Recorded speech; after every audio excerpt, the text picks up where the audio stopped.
felt to have so much hair. When I explained my reasoning, Lucy appeared saddened, but understanding. She called back an hour later, more insistently. She clarified that her future mother-in-law wanted me to wear a long blonde wig that matched the other bridesmaids. For reference, I'm of mixed ethnicity, with South Asian and African American ancestry. My natural hair, when grown out, is black and curly. The request grew more detailed and uncomfortable. When I asked Lucy if she or her fiancé would pay for a decent wig, which may cost hundreds of dollars, she rejected, citing wedding budget concerns. This is despite the fact that I have already paid more than $1,200 on the bridesmaid dress, shoes, plane ticket and hotel reservation for their destination wedding. I recommended wearing a decorative head wrap instead, which would be more comfortable in the Georgia July heat, but Lucy informed me that her mother-in-law had rejected this compromise. She wants me to have noticeable hair, or else I won't be able to join the wedding party. I received messages from 3 other bridesmaids last night, all of which suggested that I was difficult and selfish. They pointed out that it was only a wig, and it was her special day. One even stated that my reluctance shows that I do not cherish the friendship enough to make such a minor sacrifice. None of them understand that this is not a trivial cost for me. It asks me to briefly revert to something that represents years of control and restraint. I'm also concerned about the racial implications of asking a mixed-race woman to wear a blonde wig to match the white bridesmaids. My wedding is 6 weeks away, and I'm at a crossroads. I've already spent a lot of money to go, but I'm thinking of dropping out of the bridal party or skipping the entire event. I cherish my friendship with Lucy, but this request feels extremely personal and inappropriate. Another problem is the location itself. As someone of African American origin, I have mixed sentiments about celebrating at a plantation, but I didn't express them earlier since I believe Lucy chose it for its design and gardens more than its historical significance. I texted Lucy last night stating that I needed some time to reflect on things. She said she understands, but she hopes I will rethink since she really wants me there, and the mother-in-law is quite picky about appearances. This morning, her fiancé, Mark, 30 million, phoned me immediately, which he has never done before. He ignored my worries entirely, instead emphasizing how much his mother had contributed financially to the wedding, and how crucial it was to keep her satisfied. He stated that my inflexibility concerning hair was causing unnecessary stress during what should be a happy moment for everyone. The situation has escalated well beyond my expectations. What began as a request for a wig has led to deeper discussions about respect, cultural sensitivity, and whose comfort is important in social situations. I keep questioning myself if I am overreacting. But every time I imagine wearing the wig in the Georgia heat, standing on a plantation property and being forced to look more like everyone else, something inside me recoils. Several mutual friends have responded without being asked.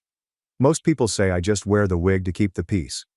Only one acquaintance pointed out the problematic nature of the request, particularly the blonde hair requirement. I have not determined what to do yet. Part of me wants to support my buddy on her wedding day, but another part of me believes this is a line I should not cross. The scenario has evolved from a simple celebration to a complex negotiation over identity and compliance. Am I being unreasonable by refusing to wear a wig like the other bridesmaids? Should I put Lucy's wedding vision before my own comfort and identity? Is completely backing out an overreaction, or is it necessary to maintain my boundaries? Update 1. It's been 3 weeks since my first post, and a lot has happened. Thank you to everyone who responded and shared their thoughts. Reading through your replies made me know that I wasn't overreacting, which gave me the confidence to face what came next. A few days after posting, I decided to contact Lucy directly. Instead of continuing our text exchanges, we needed to have a real conversation about this issue. She agreed, and we set up a video call for the evening after she ended work. The call offered information that fundamentally altered my perception of the situation. Lucy broke down almost immediately, acknowledging that the wig request had not come from her at all. Her future mother-in-law, Eleanor, 56F, saw my photo in the bridesmaid group chat and immediately objected to my appearance. According to Lucy, Eleanor spent the entire dinner talking about how I would spoil the wedding aesthetic and divert attention away from the bride with my extreme appearance. Instead of supporting me, or at least resolving the situation, Mark sided with his mother. He informed Lucy that because Eleanor was donating a large percentage of their wedding expenses, They needed to meet her demands. Lucy stated that she felt torn between her friendship with me and the pressure from her prospective in-laws. The most telling portion of our talk was when Lucy revealed that Eleanor had specifically stated that she did not want diverse-looking people featured in the wedding photos, allegedly because they would not match the traditional aesthetic of the plantation setting. The blonde wig desire was not solely about hair length. It was also an attempt to minimize my racial traits. I sat in startled silence as Lucy continued to explain. She apologized profusely, admitting that she was wrong to send along Eleanor's request rather than standing up to her. She confessed that she had been crying every day about the situation, torn between keeping peace with her future in-laws and doing what was right for her buddy. When I asked Lucy why Mark had called me personally, she appeared astonished. She had no idea about the phone call, implying that he had taken it upon himself to put pressure on me without her knowledge. This renewed concerns about their relationship dynamics. After analyzing all of this information, I informed Lucy that I needed a few days to consider. The argument over a wig had escalated into a discussion about unhealthy racial attitudes and interpersonal patterns. 2 days later, I received an extensive email from Eleanor herself. She had reportedly demanded my contact information from Lucy. The email was arrogant and deceptive, implying that my unique choices reflected a desire for attention that was unsuitable for someone else's wedding. She offered to buy a wig for me, but only in a tasteful blonde style that would not stick out. She concluded the email by stating that if I genuinely cared about Lucy, I would make this minor concession, or withdraw from the bridal party. I sent the email to Lucy without remark. She contacted me 30 minutes later, horrified. She hadn't expected Eleanor to approach me directly, and was humiliated by the contents of the email. During this call, Lucy appeared to discover a solution. She said she was done appeasing Eleanor and would talk to Mark about setting limits with his mother. The following development happened a week later. Lucy and Mark had supposedly engaged in multiple heated debates regarding the subject. Mark finally admitted that his mother's behavior was improper, despite his initial attempts to downplay the racial implications of her requests. According to Lucy, he realized the problem when she questioned how he would react if someone requested his sister, who has a prominent birthmark, to cover it up for aesthetic reasons. Lucy immediately notified Eleanor that the wig request had been cancelled, and that I would be attending the wedding as myself. Eleanor supposedly retaliated by threatening to remove her financial support for the wedding. This prompted another round of family conversations. Lucy contacted me yesterday to update me on the final decision. She and Mark have considerably reduced their wedding plans. Instead of the plantation site and expensive celebration, they're arranging a smaller ceremony in a nearby park for just close friends and family.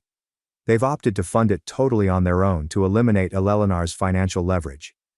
Lucy apologized again for not standing up to Eleanor sooner and for placing me in such a difficult situation. She underlined that she appreciates our connection, and would never have let Eleanor's views dictate how her friends should appear at her wedding. I've consented to stay a bridesmaid, and the new arrangements are much more suitable for me. The park venue alleviates my unease with the plantation backdrop, and the smaller scale means less stress and money for everyone involved. Mark wrote me a separate apology text, admitting that he should have encouraged Lucy to stand up to his mother from the outset. He revealed that he has struggled with setting limits with Eleanor his entire life, and is currently undergoing private treatment to resolve these issues before the wedding. The other bridesmaids were divided in their reactions. 2 people have expressed support for the venue change, and apologized for pressing me over the wig. The others appear dissatisfied with the decrease in wedding preparations, and have become increasingly aloof in the group discussion. I am cautiously optimistic about how things have turned out. While the circumstance highlighted some troubling attitudes, it also allowed Lucy and Mark to set essential limits before starting their marriage. The incident has actually strengthened my friendship with Lucy, as we have had several open discussions about race, boundaries, and sticking up for what is right, even when it is difficult.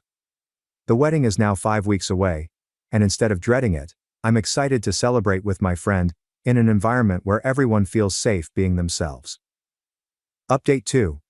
The wedding took place last weekend, and I wanted to share an update on how things went. The wedding in the park ended up nicely, despite some last-minute difficulty.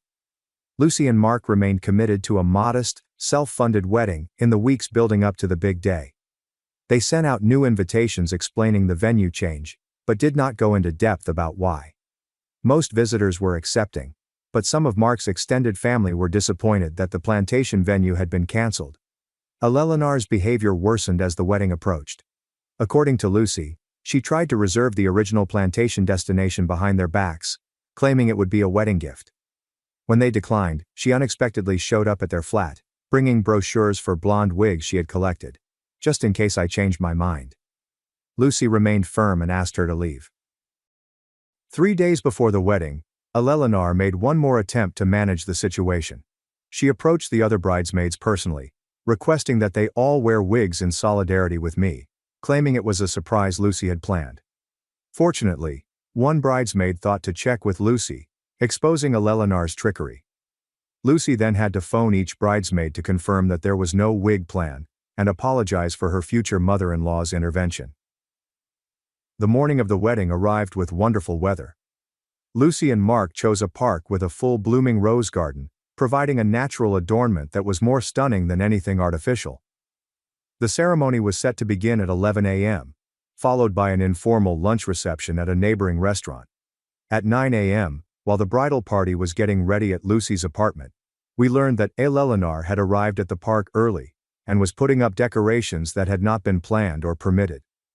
Mark quickly left to deal with the situation, returning 30 minutes later looking fatigued, but determined.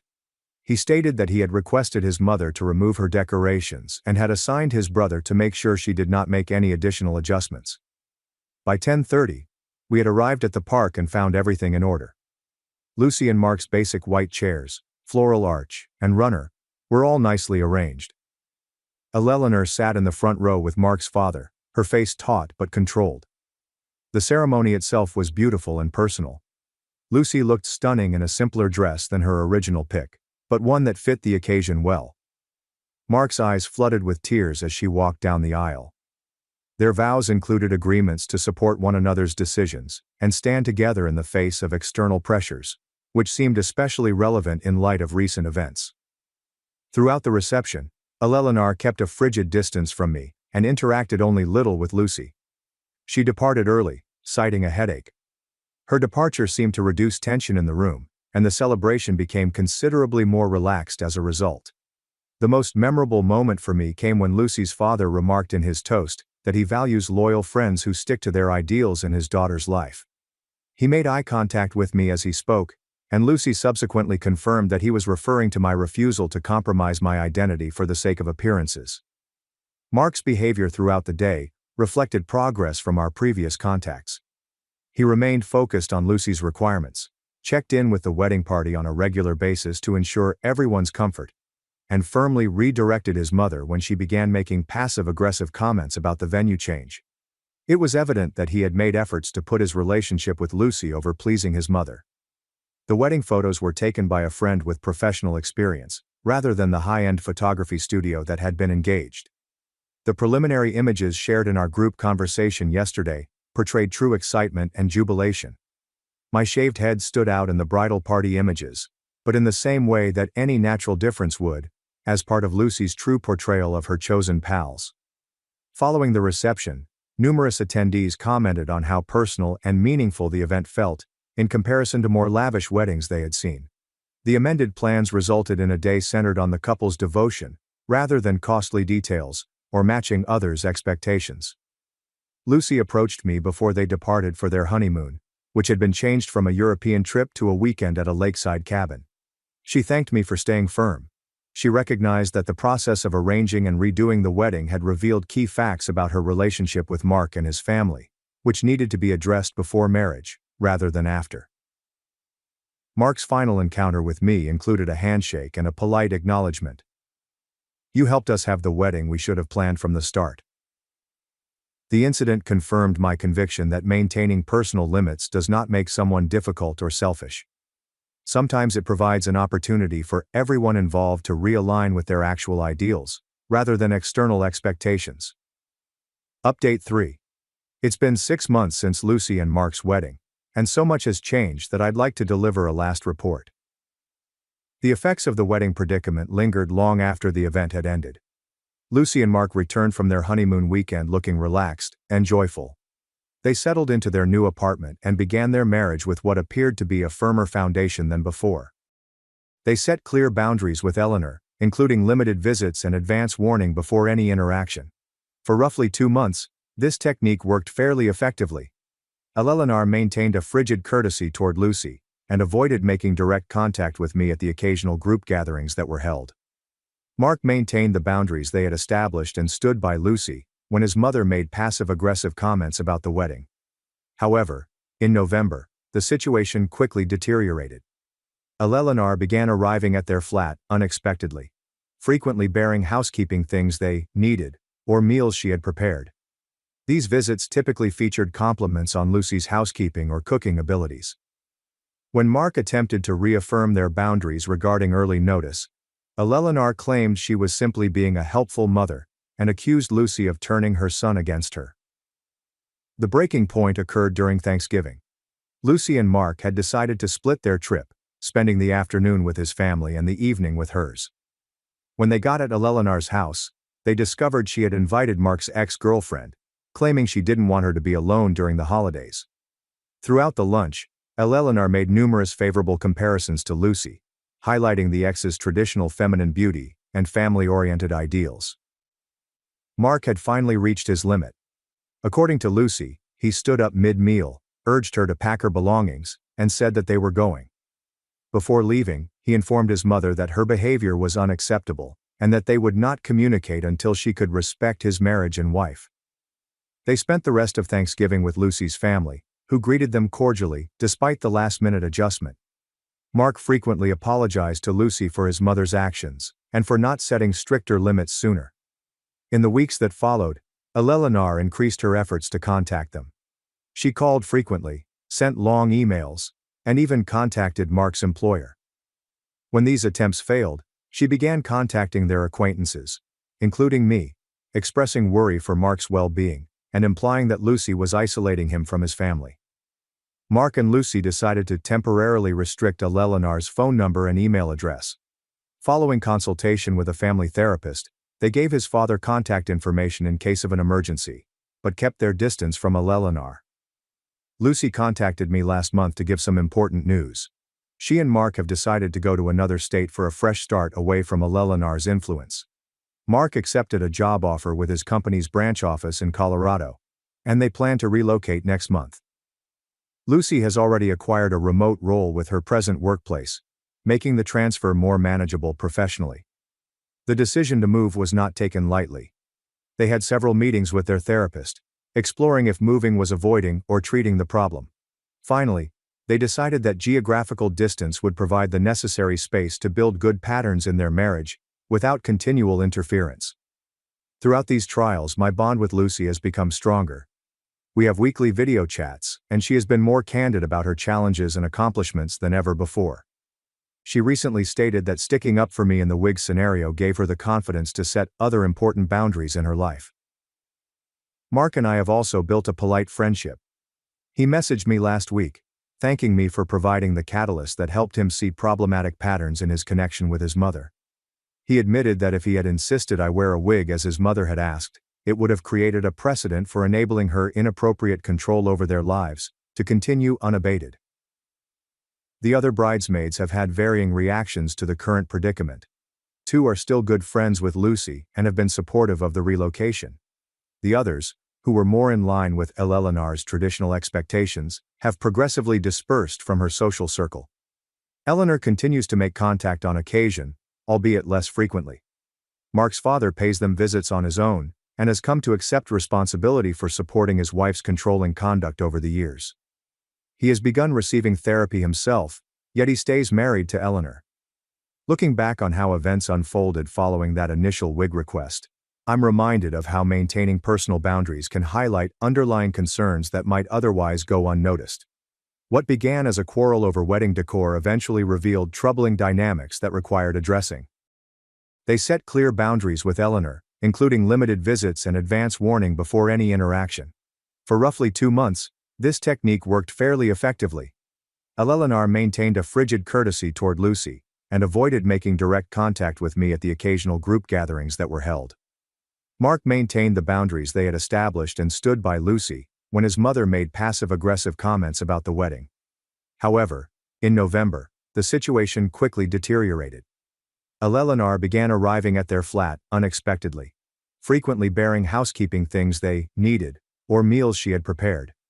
These visits typically featured compliments on Lucy's housekeeping or cooking abilities.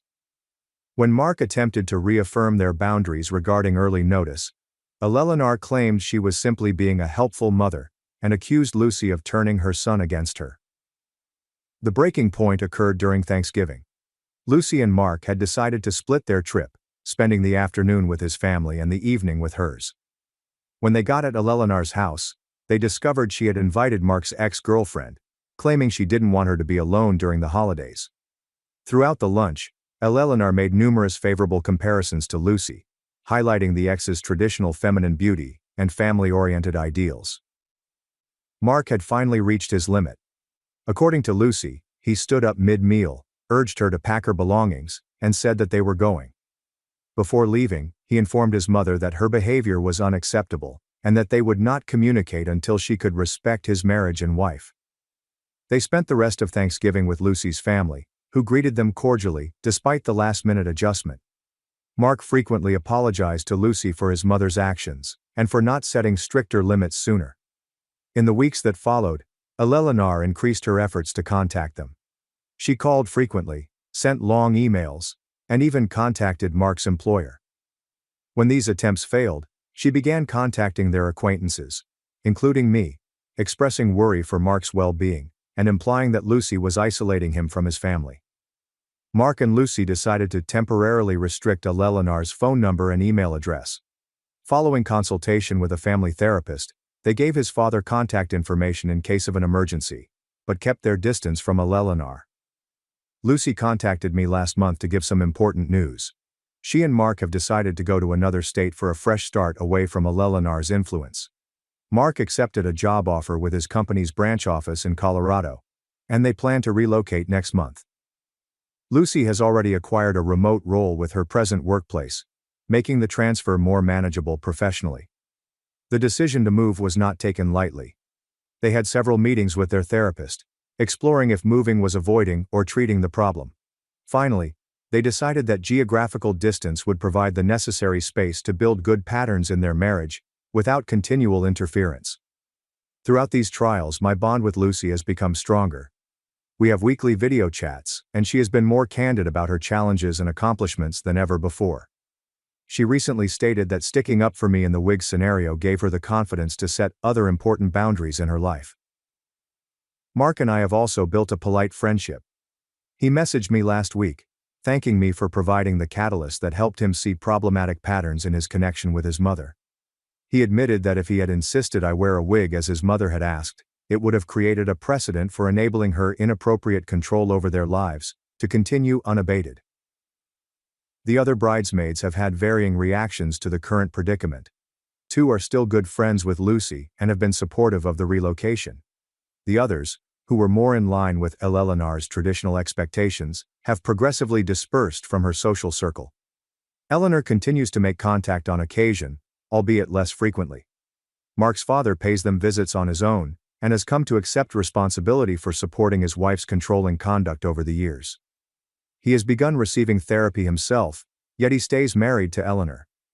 Looking back on how events unfolded following that initial wig request, I'm reminded of how maintaining personal boundaries can highlight underlying concerns that might otherwise go unnoticed. What began as a quarrel over wedding decor eventually revealed troubling dynamics that required addressing. Lucy and Mark are arranging a housewarming party once they've established in Colorado, and I've already scheduled time off work to help them unpack. Their new home represents more than just a change of location. It represents the importance of their marriage over external pressures and expectations. I'm pleased that sticking to my own limits resulted in positive change for the individuals I care about. When people refuse to compromise on their own dignity, it can have far-reaching consequences. For anyone feeling forced to conform at the price of their identity, remember that true friends appreciate you for who you are, not how well you fit into a predetermined aesthetic. Story 2. My spouse dug through my personal records to sell the beach house I inherited. I kicked him out and filed for divorce. I, 32F, and Rob, 35M, have been married for 7 years. We have a blended family. I have a 14-year-old daughter, Lily, from a previous relationship, and Rob has 2 kids, Jack, 16, and Tom, 12. Our journey began 10 years ago, when we met at a local charity event. I was a single mother fighting to make ends meet, working 2 jobs to support Lily and me. Rob was a pleasant and successful businessman who had just divorced. He swept me off my feet with his warmth and concern for both me and Lily. Our relationship started off like a fairy tale. Rob was attentive, compassionate, and appeared to truly adore Lily as his own. He would play with her for hours, help her with her homework, and even take her to school father-daughter dances. His sons, Jack and Tom, were initially cautious of us but eventually warmed up. I remember the first time Jack called me, Mom. It was during a family camping trip, and I felt like my heart would burst. We married in a tiny ceremony on the beach 3 years after we first started dating. It wasn't always easy to integrate our families, but we worked hard at it. We started family game nights, took turns picking movies for our weekly film nights, and made sure to recognize each child's accomplishments equally. My grandmother passed away almost 2 years ago. She was more than a grandparent to me, she was my rock. My parents perished in a car accident when I was 16, so she took me in and reared me. She was there for me when I found out I was pregnant with Lily at the age of 18, and she provided emotional and financial support while I completed college. Her death affected me deeply, and I spent weeks reading through old photo albums, reminiscing about the summers we spent at her beach house. Gran surprised me by leaving me her beach cottage in her will. It's a stunning property that has been in our family for generations. I have many happy memories of spending summers there as a child, building sandcastles with my parents, learning to swim in the ocean, and having bonfires under the stars with my high school classmates. When Lily was born, I began taking her there, where Gran would tell her stories about our family history. When we found out about the inheritance, Rob immediately began talking about selling it and using the money to establish a business he had been dreaming of. He intended to create a chain of high-end gyms, something he'd been planning for years but never had the funds to do. I hesitated. The house was quite important to me, and I wanted to maintain it in the family. I offered to rent it out during high seasons to make some money, but Rob was not interested. He insisted on selling, claiming that keeping it would be a waste of money. He contended that we could utilize the funds to ensure our future, pay for the children's college educations, and still have enough for his business enterprise. We debated it for several months. I attempted to explain the sentimental value, how much it meant to both me and Lily, but Rob was unable or unwilling to comprehend. He began making statements about how I was living in the past and needed to consider our future. Things came to a head last month when Rob revealed that he had called a real estate agent to value the house. I was infuriated. We had a major dispute, and I made it clear that I would not be selling the house. I reminded him that the house had been left to me, not us, and he had no authority to make decisions about it. He stormed out and did not return home that night. Since then, Rob's conduct has shifted considerably. He's grown cold and aloof, frequently staying late at work or going out with pals without informing me. He rarely speaks to me at home, and when he does, he usually makes disparaging remarks about the beach house or my selfishness. What's more, his attitude appears to be rubbing off on his boys. Jack, who used to be fairly close to Lily, has been making disparaging remarks about her. Last week, I overheard him tell Tom that Lily wasn't their true sister, and that they didn't have to share anything with her. It broke my heart to hear this, especially after all the work we'd done to integrate our families. Tom, on the other hand, appears perplexed and distressed by the tension in the house. He's been quiet lately, frequently withdrawing to his room to play video games rather than participating in family activities like he formerly did. Lily has also observed the shift. She asked me the other day why Rob no longer hugs her goodbye as she leaves for school. I wasn't sure what to tell her. The final straw arrived yesterday. I arrived home from work early, not feeling well, to find Rob looking through my personal paperwork at our home office. When I challenged him, he acknowledged seeking the deed to the beach house. He stated that he believed if he could find it, he could sell the property without my permission. I was astonished and hurt. I never imagined Rob would go behind my back like this. We've always been honest with one another, even when things were tough. When his business hit a hard patch a few years ago and we had to tighten our belts, We dealt with it jointly. When Lily was struggling in school and required a tutor, we made it work. I believed we were partners, but now I feel as if I don't know him at all. I instructed him to leave the house immediately. He attempted to argue, stating he was doing it for our family, but I couldn't take it anymore. He is currently staying with his brother and the boys are with him. Lily is concerned and perplexed by what is happening. She asked me if this meant Rob wasn't her father anymore, which crushed my heart. I attempted to explain that grown-ups can differ, but Rob still loves her. I am not sure she believed me though. I'm trying to stay strong for her, but I'm having trouble processing all that has happened. The seaside house, which has always had joyful memories for me, now feels polluted by the dispute. I find myself staying up late, poring through old images of my grandparents and parents at home, thinking what they would do in my circumstance. I'm not sure what to do now. Part of me wants to attempt to resolve things for the sake of our family. We've been through so much together, and the idea of breaking up our family is heartbreaking. However, another half feels that this betrayal is too great to overcome. Rob's actions have demonstrated a lack of respect for me and my feelings, which I'm not sure I can overcome. Am I overreacting? Should I sell the house to save my marriage, or is this a sign of deeper problems that we can't overcome? I'm feeling lost, and could use some outside perspective. Update 1. It's been nearly a month since my previous post, and a lot has happened. First and foremost, I'd like to thank everyone for their advice and support. Your remarks helped me gain perspective on the matter and gave me the courage to stand my stance. After Rob left, I had some time to think things over. I knew that his behavior was more than just about the beach house. It was a symptom of deeper issues in our relationship. Looking back, I noticed trends I'd missed earlier. Rob would sometimes make decisions without consulting me, believing I would agree. I remembered how he had pushed for us to relocate to a larger house a few years earlier, even though I was content where we were.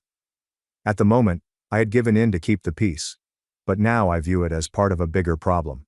I chose to hold firm and not sell the property. Instead, I began researching methods to make the beach house work for us financially. I contacted a property management business about renting it out during peak seasons, and have been researching local short-term rental laws. Rob contacted me about a week after he had departed and requested to speak. We met at a neutral location, a coffee cafe in town where we used to spend date nights when we first started dating. After everything we had gone through, it felt weird to sit across from him, as if we were strangers. Rob apologized for his actions, stating that he had had time to ponder and understood he was wrong. He claimed that the stress of starting his own firm had overwhelmed him and caused him to lose sight of what was truly essential. He expressed how much he missed the kids and wanted to make things right. I listened to everything he said, but I couldn't shake the feeling that something was wrong.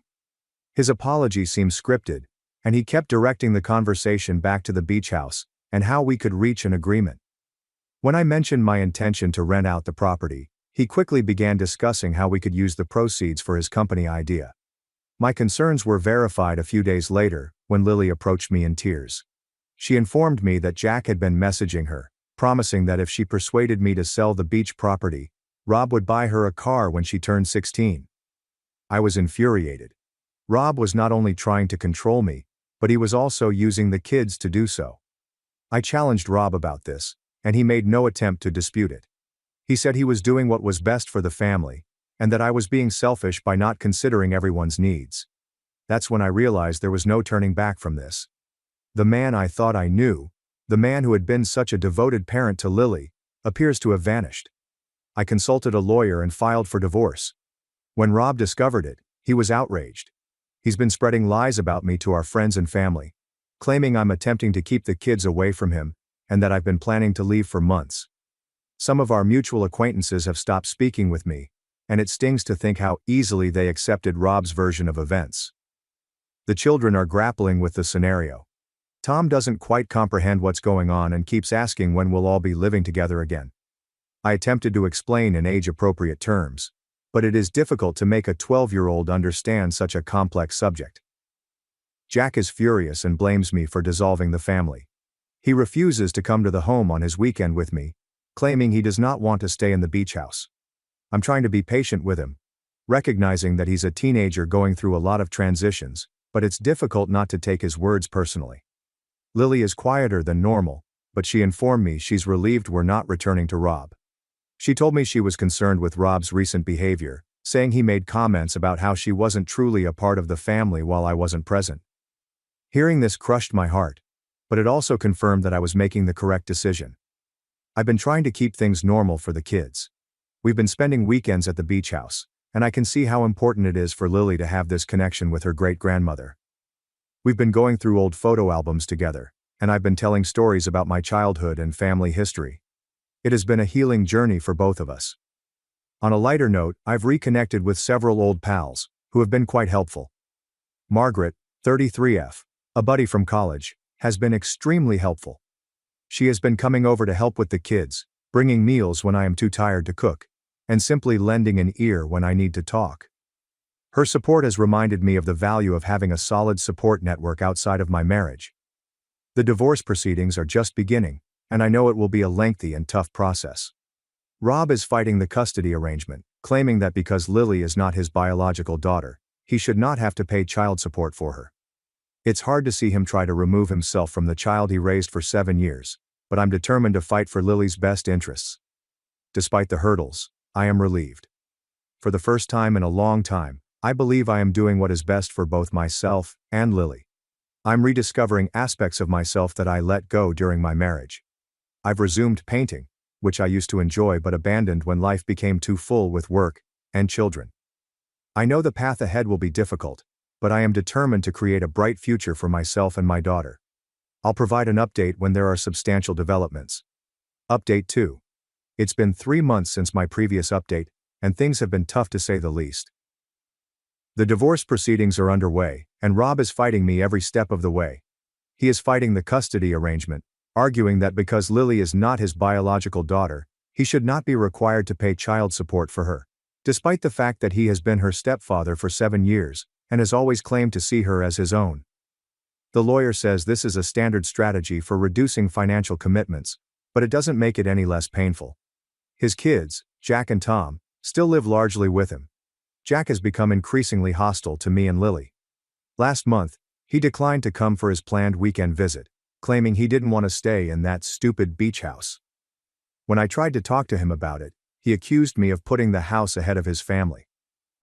It's evident that Rob has been feeding him his version of events, and I'm at a loss for how to dispute this narrative without involving Jack. Tom, on the other hand, appears torn. When he's here, he's cuddly, and appears to enjoy spending time with us. But the moment Rob takes him up, he withdraws.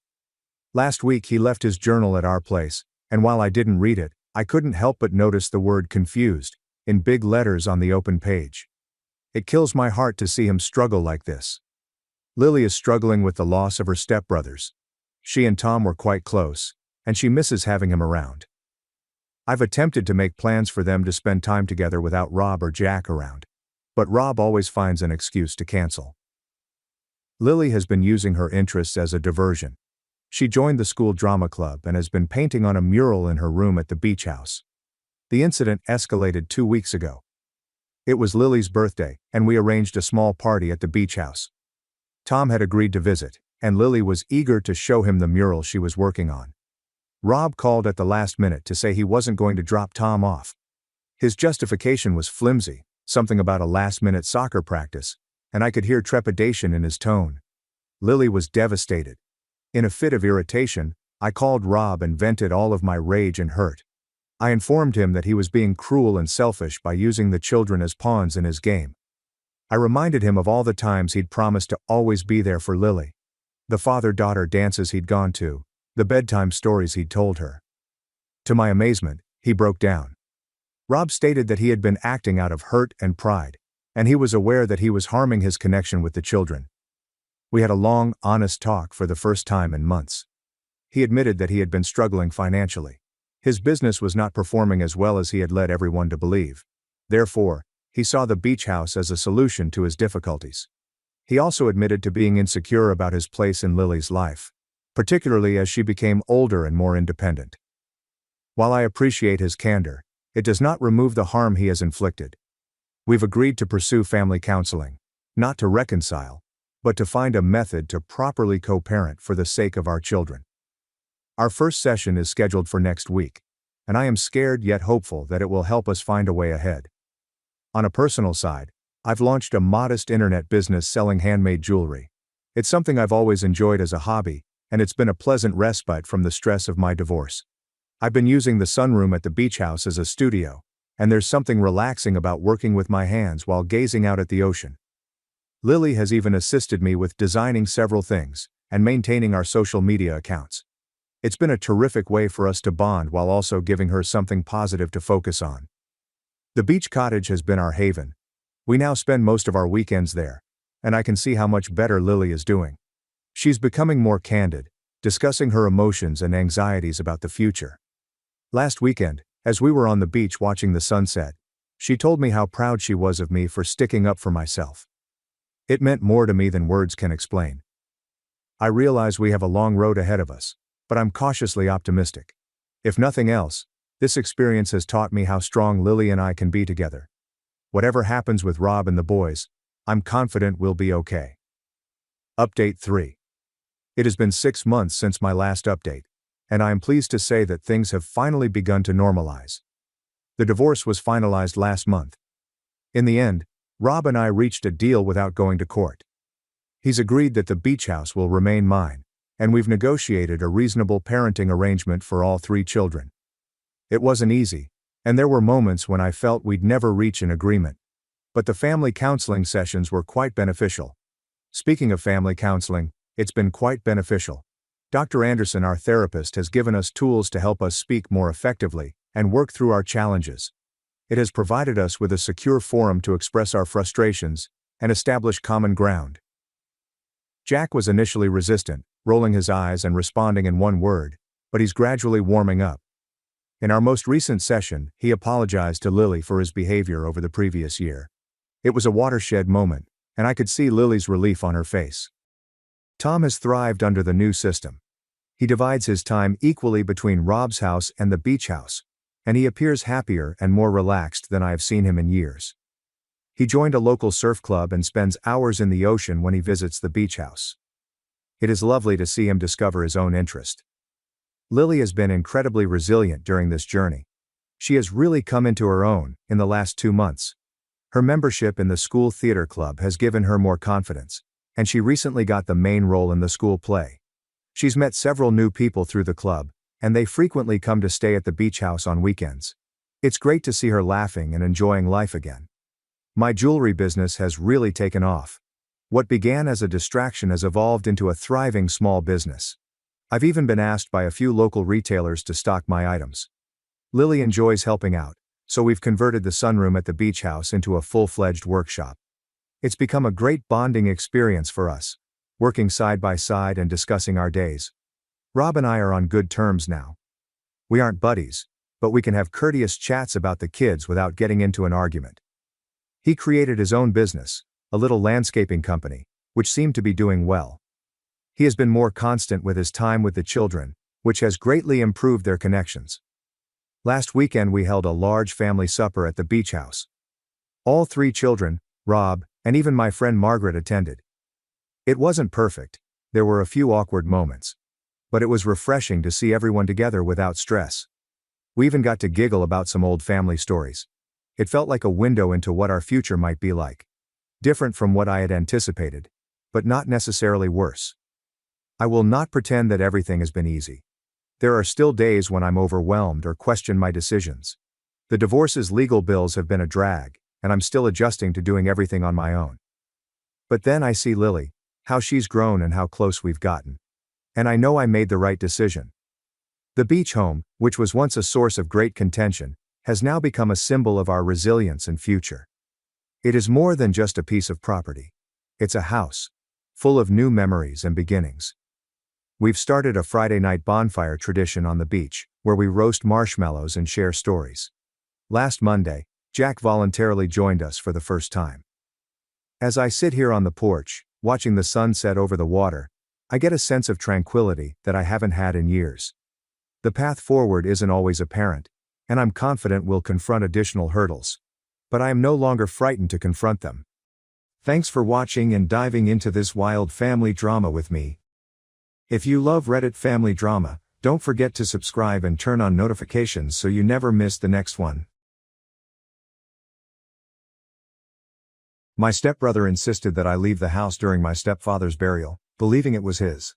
Until the will revealed otherwise. 38-year-old Jake never imagined I would be getting ready for the burial of my stepfather. Memories sweep back like a tidal wave as I sit here organizing old pictures and planning. Death seems to cause one to consider a lifetime of events, both positive and negative. At 9 years old, my mother Sarah married Richard, my stepfather. The wedding day seems to me like yesterday. Mom looked lovely in her basic white outfit, hope beaming in her eyes for a fresh start. Richard, on the other hand, seemed to be stressing his austere attitude by wearing a black suit. Even on what ought to have been a happy occasion, he insisted on a solemn demeanor that I would come to know all too well over the years. Richard was a rigid man right from the beginning. Particularly when he turned to face me, he always seemed to be permanently frowning. Often I questioned whether he simply had the means to relate to a child who wasn't his own or if he harbored resentment at having to assume the position of stepfather. Growing up with Richard was not easy. From my grades to my wardrobe to even how I handled my fork at meals, he attacked everything I did. "You need to work harder, or this cruel world will chew you up and spit you out," he said almost daily. Looking back, I wonder if Dad was attempting to equip me for life in his own flawed manner. Even if at the time I believed he was just being nasty. His rigidity permeated every sphere of our life. I had to sit up straight, use the proper fork, and only spoke when spoken to during family get-togethers. Any departure from his expectations was greeted with a stinging stare or a harsh correction. Family vacations, which ought to have been lighthearted and leisureful, were more like military drills than pleasure excursions. Richard would schedule everything down to the last minute, heaven help us should we stray from the plan. One vacation I recall we missed a turn and arrived at a museum 15 minutes late. For the rest of the day Richard was in a terrible mood, grumbling about lost time and inadequate preparation. Everything changed 3 years following the wedding when my stepbrother Michael was born. Richard suddenly had his own son, and it was obviously clear whose favorite was. He poured love and compliments on Michael. Richard's smile was unlike anything I'd seen till he held his newborn kid. It revealed a part of Richard I never knew existed, like a switch had been turned on. I was envious and furious. When I was 12 years old, I couldn't comprehend why Michael received all the love and attention while I just got harsh looks and criticism. The difference was clear and agonizing. Michael's achievements, no matter little, were honored with great celebration. Even if they were notable, my own successes were greeted with a nod and a remark on how I can improve next time. Mom would try to reassure me when I protested to her about the unfair treatment. "Richard loves you too, Jake," she would say, her eyes begging me to understand. "That's just rough love. He wants you ready for the world." Still, it didn't feel like love to me. It seemed like continual disappointment as Richard saw me always failing. Our family dynamic changed in ways I never would have predicted throughout the years. Mom became ill at 25, and we all gathered around her. Richard stayed stoic even then, but I sensed compassion when he felt nobody else was looking. When Mom thought I wasn't in the room, I would observe him softly changing her pillows or crutching her hand. It was the first time I understood that Richard's lack of affection could have been more a result of his personal constraints than of his sentiments for us. 2 years later Mom passed away, and it felt as though the glue keeping our family intact had broken. Tears and quiet prayers defined the funeral. Richard stood like a monument all through the service, his face a blank mask. Though the wall between us seemed insurmountable, I wanted to get in touch with him to express our loss. Then 21 Michael left soon after Mom passed away. He launched his own family after tying the knot with Emma, his high school sweetheart. It was only me and Richard in that large mansion loaded with memories suddenly. I gave moving out some thought as well, but something held me back. Perhaps it was a feeling of obligation, or perhaps deep down I was still that small boy yearning some indication of approval from the guy who had been my father figure for most of my life. Looking after Richard in his latter years was difficult. Fighting the restrictions his aging body placed on him, he was as tenacious and critical as always. There were days when our conflict was so thick you could cut it with a knife. But occasionally too I felt short sparks of thanks in his eyes. Like the time I stayed up all night with him during a sick attack, or when I learnt to make his preferred foods as he grew too frail to stand at the stove himself. Those were uncommon events though, and most of the time I felt as though I was looking after a stranger who happened to live in my house. We were living in a tense truce, neither of us entirely sure how to close the distance that had widened between us over years. Richard's character made me never even consider entering a relationship or getting married. I wanted none of the same issues I was experiencing from my wife or girlfriend to confront. Richard's gone at 65, taken unexpectedly in the evening from a heart attack. Everyone is showing their respect as I get ready for his burial. Michael arrived with Emma and their children, Lily 5 years old and Max 3 years old. I hadn't seen him in years until now. Though he seems older and more austere, I recall from our early years that he exudes entitlement about everything. The funeral was a depressing event. I stood there listening to people talk about Richard, a fantastic man who always placed family first, a pillar of the community, and I wanted to find fun in the irony of it all. Knowing the same man I did they? To me, the Richard they described seemed to be a stranger. Michael drew me aside as folks were departing once it was all over. I considered that perhaps he wished to assist each other in our sadness, to reconnect, or to share memories of our childhood. Rather, he delivered a startling blow that left me whirling. "So, about the house," he said.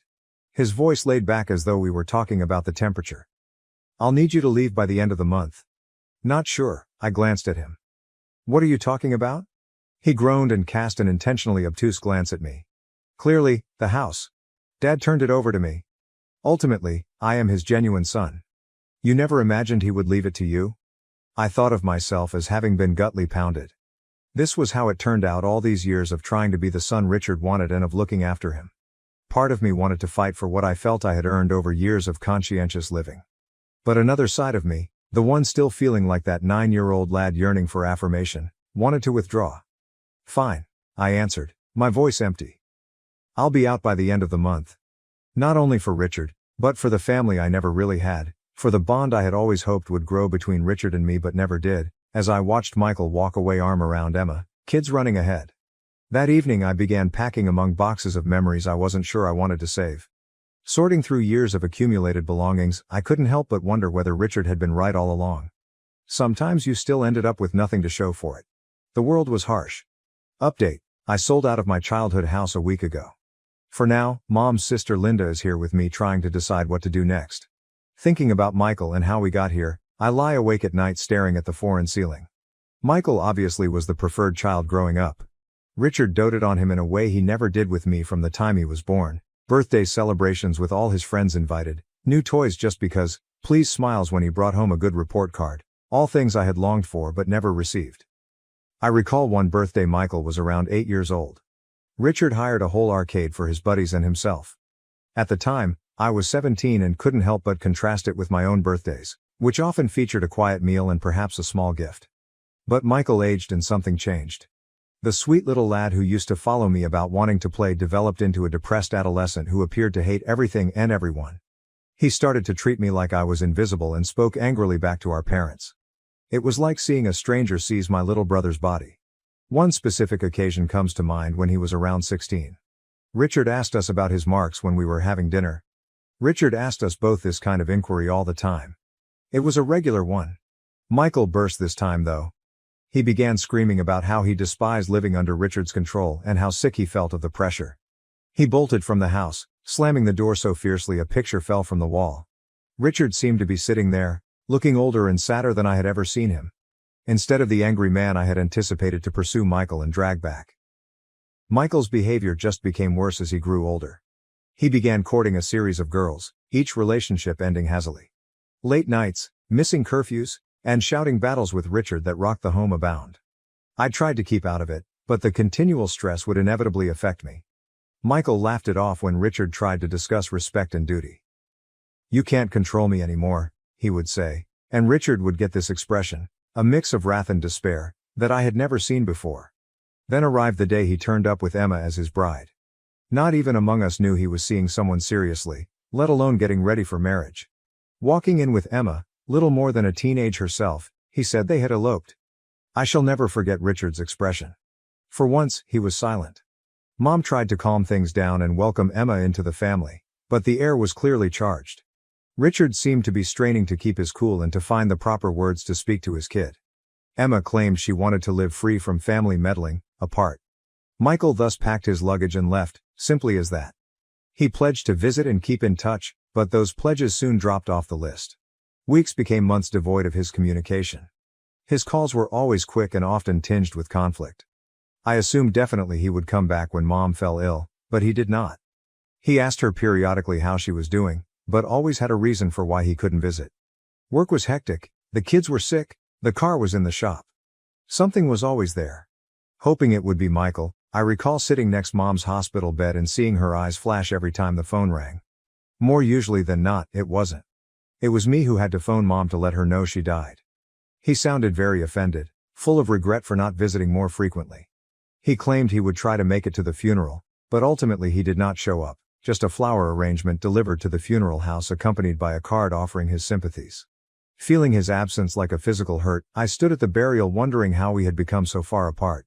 And right now here we are. Not motivated by love or obligation, the prodigal son returns for what he can gain. Thinking about how he swooped in and grabbed the house, acting as though he had some right to do so when he had left us years earlier, makes me enraged. I consider all the evenings I spent seeing to Richard, all the doctor's visits I accompanied, all the meals I made, and all the expenses I paid. And for what? To be thrown aside just like I never really mattered at all. But my phone calls as I'm staggered in these terrible ideas. It is Mr. Thompson, Richard's attorney. Telling me he has to talk about something vital, he sounds serious and asks me to come back to the house tomorrow. Uncertain on what to believe. Part of me hopes there's a mistake and maybe I won't have to abandon my house after all. Knowing how let down I have been in the past, another side of me is terrified to hope. I wonder what tomorrow will hold as I hang up the phone. Whatever it is, I am clear one thing. This is not going to be easy. I toss and turn the remainder of the night, my head ablaze with possibilities. Something so crucial that Mr. Thompson had to see me personally. Richard left something for me after all. Is it conceivable? Alternatively, is this only another letdown in a long run of disappointments? Feeling like a stranger, I stood before my childhood house the next day. To my astonishment, Michael's car was also in the driveway already. Breathing deeply, I entered. The familiar creak of the front door sent a pulse through me. Sitting at the dining room table, Mr. Thompson had a stack of documents before him. There were Michael and Emma as well, clearly agitated. With his demeanor unreadable, the attorney motioned for me to sit down. Seated, well aware of the tension in the room. "Thank you all for coming," he said with a firm businesslike voice. "I know this is a tough period, but there are some crucial issues about Richard's will we should talk about." Michael slanted forward, a smug grin on his face. "Let's wrap this up. I would want to start right away as I have plans for this home." Mr. Thompson cleared his throat, seeming uncomfortable. "We should really talk about that. Richard's will states that Jake has been left the house and in fact all of his possessions." The room went still for a time. I felt as though I couldn't breathe. Had I heard him precisely? After all these years of believing I was never good enough, Richard had left everything to me. The first to react was Michael. "What?" he yelled, leaping to his feet so fast his chair dropped backwards. "That's not possible. Real son of his father is me. He wouldn't hand everything to Jake." Mr. Thompson stayed cool under Michael's rage. "I'm rather worried it's rather obvious. Richard's will specifically says that Jake is to inherit all of his possessions, including the house, his savings, and his personal items." What I was hearing defied belief. It seemed illogical. Those years of criticism, of feeling as though I could never measure up, and now this. Michael was pacing now, his face flushed with rage. "This is nuts. When he composed this, he must have been insane. I'll dispute it. I'll bring this before court." Mr. Thompson gave a headshake. "That is not what I would counsel. Richard prepared this will rather carefully. He included a letter outlining his choice and had it attested and notarized. Challenging effectively would be quite difficult." Michael turned to face me, his eyes flaming with resentment. "You did this, did not you? You somehow twisted him against me." Still in disbelief personally, I raised my hands. "About any of this I knew nothing. I assumed he was forwarding everything to you." Before things could get much more heated, Mr. Thompson stepped in. "If I may, I think Richard's letter might help to clarify his choice." Pulling out an envelope, he started to read. To his sons, "Should you be reading this, I am gone. Though I hope I can clarify, I know your two may find my choice shocking. I have made lots of mistakes over my life. Among my largest was not treating both of my sons equally in terms of love. I expected too much from Jake, was too demanding, never showed enough affection. And I treated Michael too kindly. I never set appropriate limits or imparted any lessons of value. As I considered my life in my last years, I came to see something crucial. A real son is defined by behavior rather than blood. And in that sense, Jake behaved as a real son ought to. He stayed with me through trying circumstances and looked after me even when I didn't deserve it. All the traits I attempted to teach but failed to show myself, patience, kindness and responsibility, he exhibited. I am so leaving everything to him, not as a punishment to Michael but rather as a tribute to the kid who really embodied the ideals I cherish. I hope you both have the compassion to see and pardon the errors of an elderly guy. The room went still once Mr. Thompson closed his book. Tears came to me, a lifetime of feelings rising inside me. All those years I felt Richard didn't care, that he considered me a disappointment. But he had been observing, noting, valuing in his own unique sense. Michael froze momentarily, his face a mask of shock and rage. Then he silently seized Emma's hand, rushed out, slammed the door behind him. His automobile started up and ran out of the driveway. The last act of disobedience was a tire screech. Turning to me, Mr. Thompson wore a gentle grin. I know this is a lot to absorb, Jake, he continued. Richard expressed his preferences quite precisely. He wished for you a safe future free from financial concerns. I nodded, still not sure I understood exactly what had transpired. Thank you, I managed to say. I need some time to consider all this. Mr. Thompson stopped as he neatly folded his documents. There is still one more item. Your stepfather left you a personal note as well. You read it in private, he questioned. He gave me an envelope with my name written in Richard's recognizable handwriting on it. I took it knowing that within our words I had waited a lifetime to hear with shaky hands. I sat by myself in the quiet house flipping the envelope in my hands after Mr. Thompson departed. At last I plucked the will to open it and read. Jake dear, though I know I've never been excellent at communicating my emotions, hopefully this letter will help to offset some of my faults. I'm glad of the man you have evolved into. Though I failed as a parent, I had a challenging upbringing and never taught appropriate affectionate behavior. I reasoned that the best way to equip you for life was to be rigorous and challenge you. I regret the suffering I caused you. Now I understand I was mistaken. Particularly in these last several years, your compassion and commitment have shown me what actual strength and integrity look like. You now more than ever reflect the guy I always dreamed you would be. I apologize for not telling you these things when I was living. With my last wishes and this letter, maybe, you will have some peace and protection. Remember yourself, son. You are deserving of all the joy available. Love, Richard. Tears came down my face as I closed the book. All those years of feeling inadequate, of thinking Richard didn't care, and now this was overpowering. Over the next days I battled to make sense of everything. Once a cause of stress and bad memories, the house felt different now. It belonged to me, in a deeper sense as much as legally. It was evidence of Richard's affection, sincere if spoken too late. Michael hasn't gotten in touch since he departed that day. Not sure whether he will. Though I know it will take time, part of me hopes we can reconcile someday. The pain is still raw, and our distance seems more than it did years ago. I have given family, the complexity of love and the numerous ways people show it a lot of thought.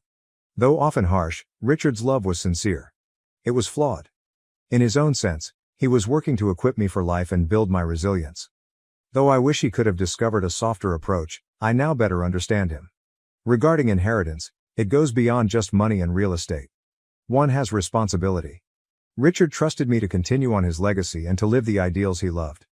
Although it's a difficult work, I'm resolved to meet expectations. I have chosen to create a scholarship fund in Richard's name from a portion of the bequest. It's for children from difficult situations so they may have the education and chances they might otherwise miss. Taking the teachings he imparted on me and paying them forward seems like the proper approach to honor his memory. I'm still trying to make sense of everything as I sit here now in the house that turned unexpectedly into mine. Fathers and sons have a complex relationship marked by frequently unsaid feelings and misunderstandings. Richard and I never had the relationship I wanted when he was alive, but his last act has given me an opportunity to better know him, to see the love always there, buried under the surface. I wish Dad had told me these things during his lifetime. We could have had talks, cleared the air, perhaps even created the relationship I so yearned for. But life does not always provide us tidy ends or flawless closure. Right now, I'm concentrating on respecting Richard's memory by practicing the ideals he sought to inculcate in me. Work hard, be conscientious, and most importantly, love those who matter. I'm glad to be carrying on a legacy. Looking ahead, I experience a range of emotions: sadness for what was lost, thankfulness for what I have, and hope for what is to come. Richard's unexpected legacy has given me a fresh perspective of family, love and forgiveness in addition to financial stability. Though I never expected it, this is a new chapter in my life and I am ready to face it, bearing with me the lessons of the past and hope for a better future. That might ultimately be the best inheritance of all. Arrogant boss fires expert, leading to £800K project disaster. Sweet revenge unfolds, but the story ends in tragedy. Who am I? Do you know? It backfires on an egotistical manager when a $800,000 project goes off course because he sacked an invaluable staff member. First of all, this never happened to me. I was with the individual when they got a call concerning this problem. Then he walked me through it all. He is not on Reddit, hence I am sharing it. It is valuable. Every name has been modified to guard corporate and personal identities. The plot depends much on listed structures. There is a mechanism in place in the UK for maintaining historic and significant constructions. A building deemed historically significant is referred to as a listed building. The guidelines for its evolution, preservation, and enhancement are rather rigorous. I have to be obscure about the labor involved. Else, it would be too simple to name the people engaged. David, a buddy of mine, is quite specialized in a very small field of building. Using a very ancient building technique not used for several millennia, he fixes and renovates buildings. His whole output focuses on listed buildings and conservation projects. Work needed on a Grade 1 listed property. ACC Limited, the major contractor, was handling the building generally. There is quite specific study on one aspect. The architect provided a list of suitable candidates as the contractor management knew no one who had done it. The contractors selected my friend since he was most available early on. 5 days into the project, the major contractor, ACC Limited, arrived on site. David's words? He was a boisterous gobshite throwing his weight about. David ignored him while he was merely working. One of his carpenters was directed by the boisterous gobshite to make him coffee. The carpenter vanished. The noisy gobshite kept prowling and grumbling about delays costing him a lot of money. The boisterous gobshite asked my pal a question 15 minutes after the carpenter vanished. "Where's that chippy with my coffee?" asked a noisy gobshite. Chippy = carpenter. Chippy = carpenter. David, I'm not clear. Go and find out, a noisy gobshite says. David, I'm only here for this job, gesturing at the walls. I work for ACC Limited, not for you. Noisy gobshite. It makes no difference if you're an employee or a subcontractor. You still are working for me. Now go and locate my coffee. David. First of all, I find it offensive to be spoken to like manners. Second, my contract with you is to do these walls, nothing else. I most definitely am not a gopher. Noisy gobshite. Oh, do you not value being spoken to in such a manner? For which subcontractor do you now work? David. None. I run my business alone, just me. Noisy gobshite. A day laborer. And you have the guts to address me in such a manner? Do you know my name? David. Sure. Well, you're fired. A noisy gobshite says. Get out of the premises right away. David says, okay. Just get off the site, says a noisy gobshite. David grabbed out his phone and started recording. David. Okay, I'll leave. Just want evidence you advised me to leave. Grabbing David's hand containing the phone, a noisy gobshite yelled into the phone, "Get off the site, you idiot," a noisy gobshite says. You're let off. I'll have you thrown out if you're still here in 10 minutes. David. Cool, not problematic. He took up his gear and left. The contractor's site manager passed him, ironically with a coffee for the boss, as he was leaving and smiled. Site manager. Dave, you're leaving early? Bloody part-time kidding. David, no, your boss just sacked me. We have signed out our contract. Apologies, friend. The site manager said, No. Allow me to arrange things here. Please wait, kindly. David left the site. Knowing something the boisterous gobshite lacked, the site manager was losing his head. In the UK, just 7 persons are certified to handle the task. Every one of them had a waiting list. David had been the only one accessible. 12 missed calls by the time he arrived home. That was Thursday, 2 working days absent so far. He claimed he would go back only if he was paid for the extra days and personally apologized to the employer. I met my friend as he was answering a call from the site manager, stating the boss apologies but is out of the country, so cannot apologize personally. David also informed me he warned the other specialist over the phone, but they had all been contacted on Friday asking to be assigned work. Nobody picked up the work. They were all booked full. To warn him, David also called the architect. Under such circumstances, some dishonest builders attempt to falsify the work and bodge the job. David is going to keep his guns, money for all missing days plus a face-to-face apologies. He is positive he will grasp it. I mentioned I would pay anything to see the in-person apologies. Update 1. The site manager called to inform David he was advised by the noisy gobshite to threaten legal action should David fail to complete his work. The site manager became really ashamed and apologetic. David reminded him he left and had documentation proving he was let go. The site manager called once more to inform the noisy gobshite will be personally apologizing on Friday. Could David begin tomorrow? David said no. Following the legal action threat, the criteria are different. Before work starts, a face-to-face apology. Additional compensation for lost days. Paying the whole contract value up front before work starts. All of this has to happen on Thursday. He can start today and still expect to finish before his next reservation. Should he work weekends as well, he has just enough time. I questioned him about why he isn't charging the man who is such a wanker a hefty extra fee. He remarked it's not the done thing to take advantage of businesses under time constraints, it looks bad. One of my pals apparently is a guy from the 18th century. Edit. When David mentioned just 7 others do this work, I misinterpreted him. He intended 7 different companies distinct from his own.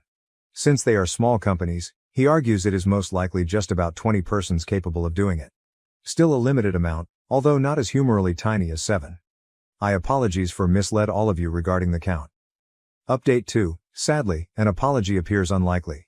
David has found that the site manager was sacked for not alerting the noisy gobshite of the circumstances earlier. David told the operations director for ACC Limited, the second noisy gobshite, that he would not be returning to the position, so an apology is not needed.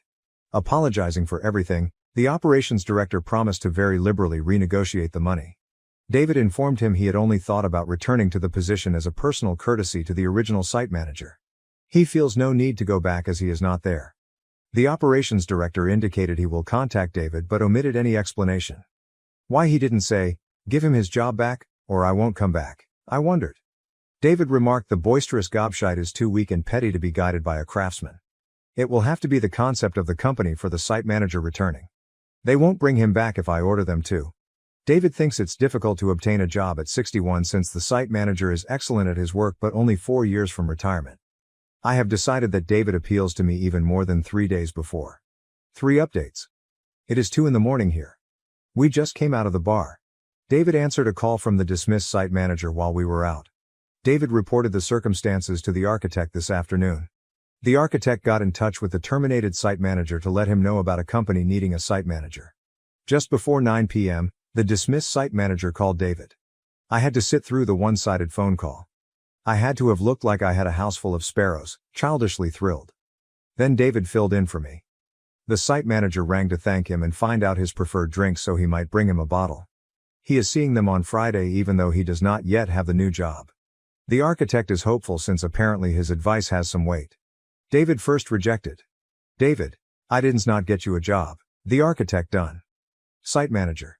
But you told the architect I had been sacked because of you, therefore you set all this in motion. I never have to deal with that annoying pillock ever once again. David left no clear identification for the irritable pillock. We will have to conjecture. David mentioned his drink is Cardhu Gold Reserve. He declared he would only take a bottle if, A, the site manager lands the new position. B, should the site manager visit and sip the Cardhu with David.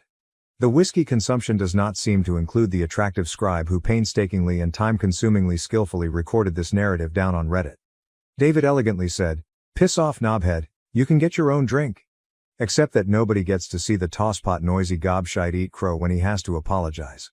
All excellent news ideally. I had great anticipation about that. David and the sacked site manager know each other outside of the office. Though 2 separate clubs, they are members of charitable organizations in the same location and cooperate extensively. David is Roundtable, whereas the site manager belongs to the Rotary Club. Though you never know, I doubt he is a knight. David was contacted by the operations director of ACC Limited to propose that they kindly renegotiate the money by bringing the site manager back. They have missed the boat, David says. He cannot finish the work on his own before beginning his next employment. Should all go without a hitch, there is an absolute minimum of 11 days labor left. David's next employment begins on November 4th. Assuming he works weekends, there are 10 days left. Last minute.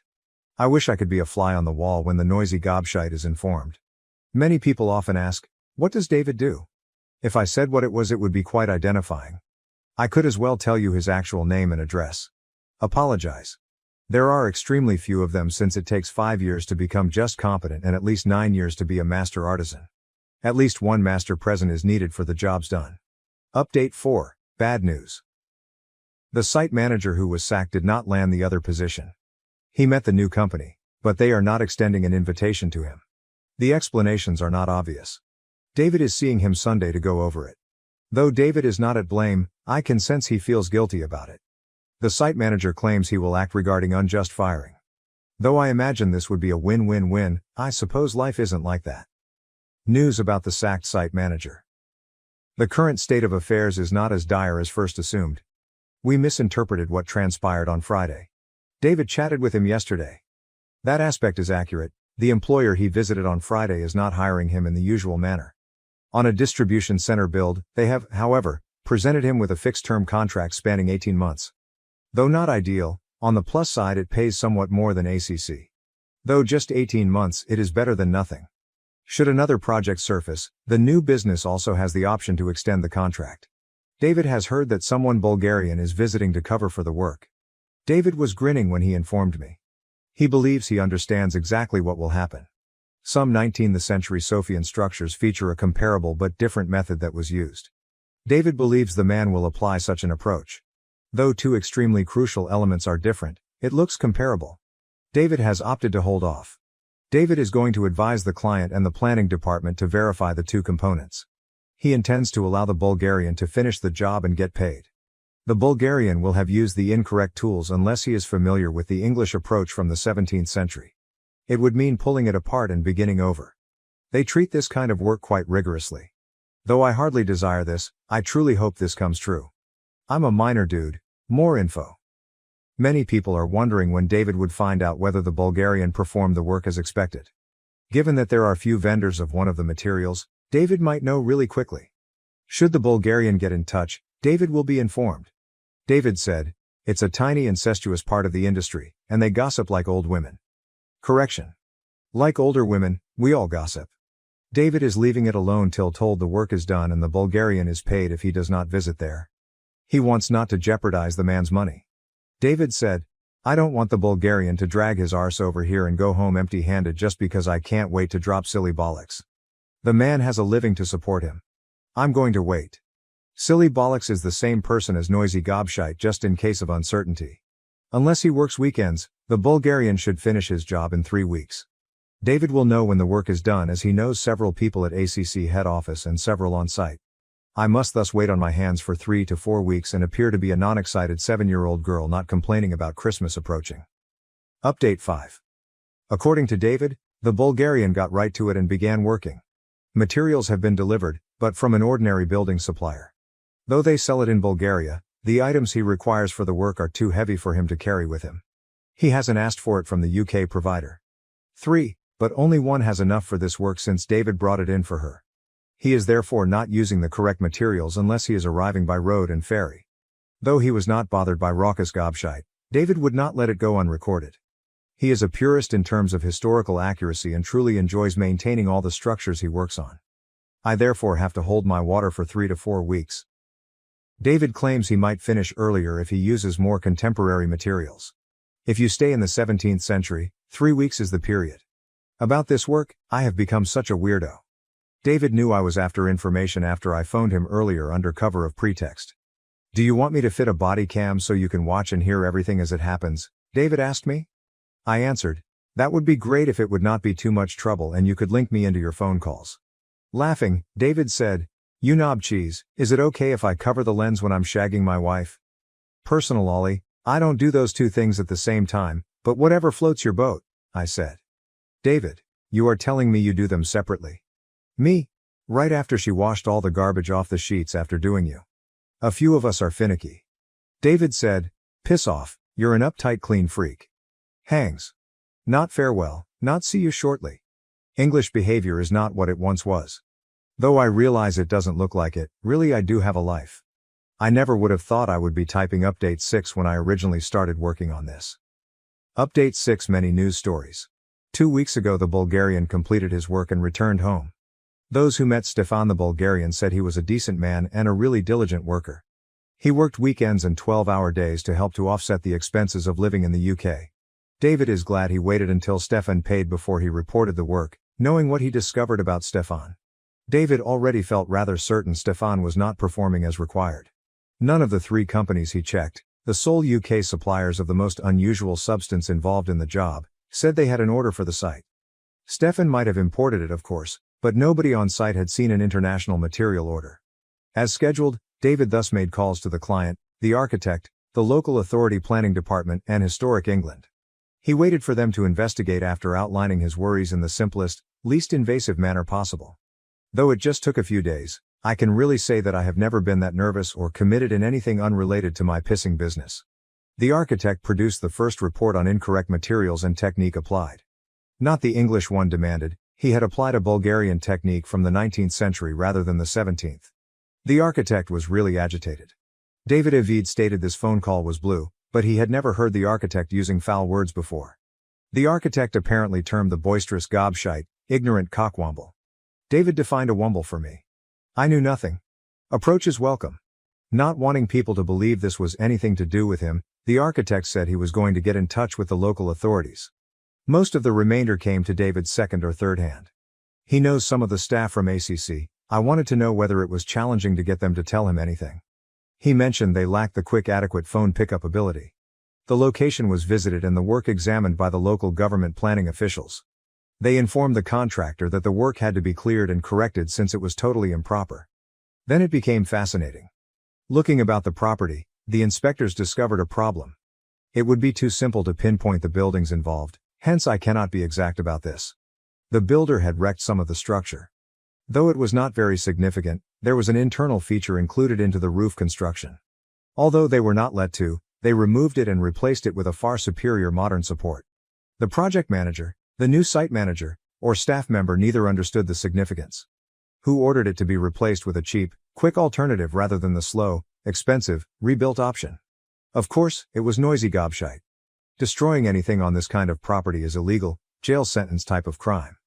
It's a huge fine even if they avoid jail. Everyone in that company is thus pointing fingers at one another and claiming no accountability right now. According to Noisy Gobshite, he did not direct the internal roof structural components to be removed. The project manager has email proving he did. The client asked all of the contractor's employees off the site on Tuesday, the 19th. They are currently looking over everything. They're most definitely firing the contractor.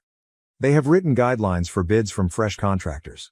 They will also sue the contractor for the expenses of undoing and fixing all they have done improperly. The architect's projection came at £800,000. The local government planning department wrote to the contractor detailing their mistakes and alerting them of their intentions for inspection and the likelihood of prosecution. On the day the letter arrived, Noisy Gobshite vanished to the lawyers, claims the staff. Within an hour, David received 3 calls from 3 separate ACC phones as word of the letter spread around the workforce. Now we are awaiting a few things. 1. The client's checkup. Should that prove ACC has damaged the site, the client is entitled to terminate the contractor. ACC has a huge repair debt and does not get paid. 2. Local authority inspections conducted by conservationists.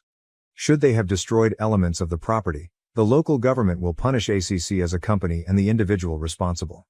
David is rather disappointed since it is impossible to rebuild the internal framework lost. That was sitting there performing its job for 400 years until that gist stain enters the picture, he said. It goes then, and that is it, never again. He comes across as really depressed. I'm guessing Noisy Gobshite is yearning he had his own coffee that day last month. Edit, the letter to ACC, not their actual name, did not threaten a prosecution. It simply made them aware of the intention of the planning department to send a professional to check the construction and, more especially, the changed area. Apparently, should prosecution take place, it takes eternity. My real apologies for misleading all of you. Like everyone else, I was overly eager to grab my pitchfork and start believing the worst. Wishful thinking mixed with Chinese whispers meant that the story was far more serious and advanced by the time it reached David. Though it's more likely to be in 6 months than in 6 days, Noisy Gobshite may well be prosecuted. Since I started, that represents the second correction. I promise to try to be a little more deliberate on next revisions. My error, not David's. David cautioned me that not everything that comes in your ears has to flow directly out of your tongue. You're very eager to feed the masses. Although they might believe you're currently farting rainbows, if you make a bollocks of the data, this won't last. Like always, he is correct. As uncomfortably customary. Information asked. A few have inquired about the fate of the sacked original site manager, but I wasn't sure until now. We met in the pub, David, the site manager, 2 others also. Subject to fidelity insurance checks, he most certainly has the new job. His starting date is February 9th. ACC paid him off in place of notice. Firing is done according to convention. They paid him just over 3.5 months' wages in one lump as his contract provided 3 months' notice and he was due 12 holiday/6/vacation days. He also gets to retain the car till March. I was shaking like a dog when he fired me, he added, but the wife reminded me that I could take my pension early and how much I hate that company, especially that dodgy pillage.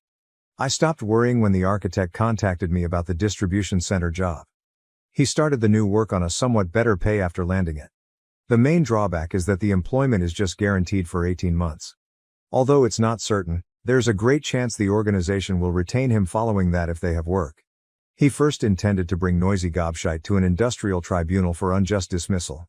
Now he won't since he won't suffer financially. Obviously, I'm glad I'm not losing money, he remarked, but I was looking forward to beating that Watson in court. He is building a better sleigh and several reindeer with the additional time right now. Certainly, a sleigh. It's on the rear of a truck. Father Christmas is on the sleigh performing Christmas carols at window-rattling volume, gathering money for charity while his company strolls the area decked as elves and snowmen. I have oftentimes been pulled into it. He brought David the promised whiskey. David advised he shouldn't, but the site manager remarked, "Why, Yorkshire men keep their word, even to a shower of soft shandy-sipping southerners like Ulan. Besides, I'm not risking breaking this lucky streak." Even the alcohol came at half price. Simultaneously pointing at him, David and I said, "A real Yorkshireman." For the uninitiated, Yorkshire residents are known for two things: highly straightforward communication and financial restraint. We left the pub after ridiculing him for implying that I was a southerner and headed to the garage of the site manager so we could sip the whiskey and appreciate his sleigh building work. Would they send me some freebies if I told you all how great Cardhu Gold Reserve tastes? Born close to Carnarvon, Saeeglf, I'm Welsh and am sobbing and bith, hence you have most likely seen some awful grammar. I'm full of whiskey, so right now I'm debating. It is past my bedtime. 1 a.m. Bye for now. Update 7. I believe there might be some karmic justice en route.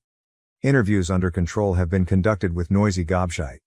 It indicates they are ready for the possibility rather than that they are absolutely suing him.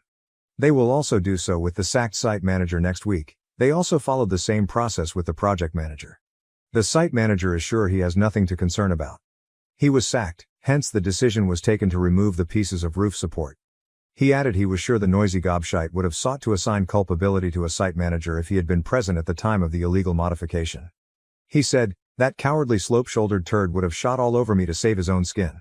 Fortunately, the project manager has evidence in the form of an email proving Noisy Gobshite ordered the task. Noisy Gobshite sought to convince him not to forward it on to the local authority planning department. He threatened him when that didn't work. That backfired when the project manager told the investigators that Noisy Gobshite instructed him to delete the email in addition to neglecting the risks. My buddy, a lawyer, informs me that destroying evidence and meddling with a witness are crimes in of themselves. Noisy Gobshite will not stop excavating a deeper hole. If he gets away without facing legal repercussions, I will be really let down. He is nevertheless clearly in pain. The major story of the week? Noisy Gobshite has been let off. After learning from no less than 4 separate ACC workers, David announced it yesterday, Saturday. They eagerly wanted to tell him, he said. Then the discussion followed this pattern. Me, how is that feasible? How does the owner find himself let off? Did he stroll up to a mirror and declare, "You're as much use as Anne Frank's drum kit, you're fired"? David, nope. You know he inherited the company from his uncle and dad. Me, exactly. David said, you know his brother and cousin own a slice each. Me. Anyway. David? They fired him since their combined share is over 50%. Louise, the accounts manager, told me they are pissing their pants. As long as the money came in, they were content to leave Noisy Gobshites in charge, but today their golden goose seems very sick. Losing this contract and the fees and penalties scares them since it will close the company. They therefore ask the customer owner to bring ACC back to complete the deal. Part of that is persuading the building owner that Noisy Gobshite has nothing bearing on the business. Clearly, they are putting Noisy Gobshite beneath the bus. According to Louise, a Noisy Gobshite fired at him with screaming and violent threats. He required escort off the property. He has been phoning staff members, posing queries, and acts shocked when individuals refuse to assist him. Louise claims he truly wants to be loyal to him and thinks the staff like him.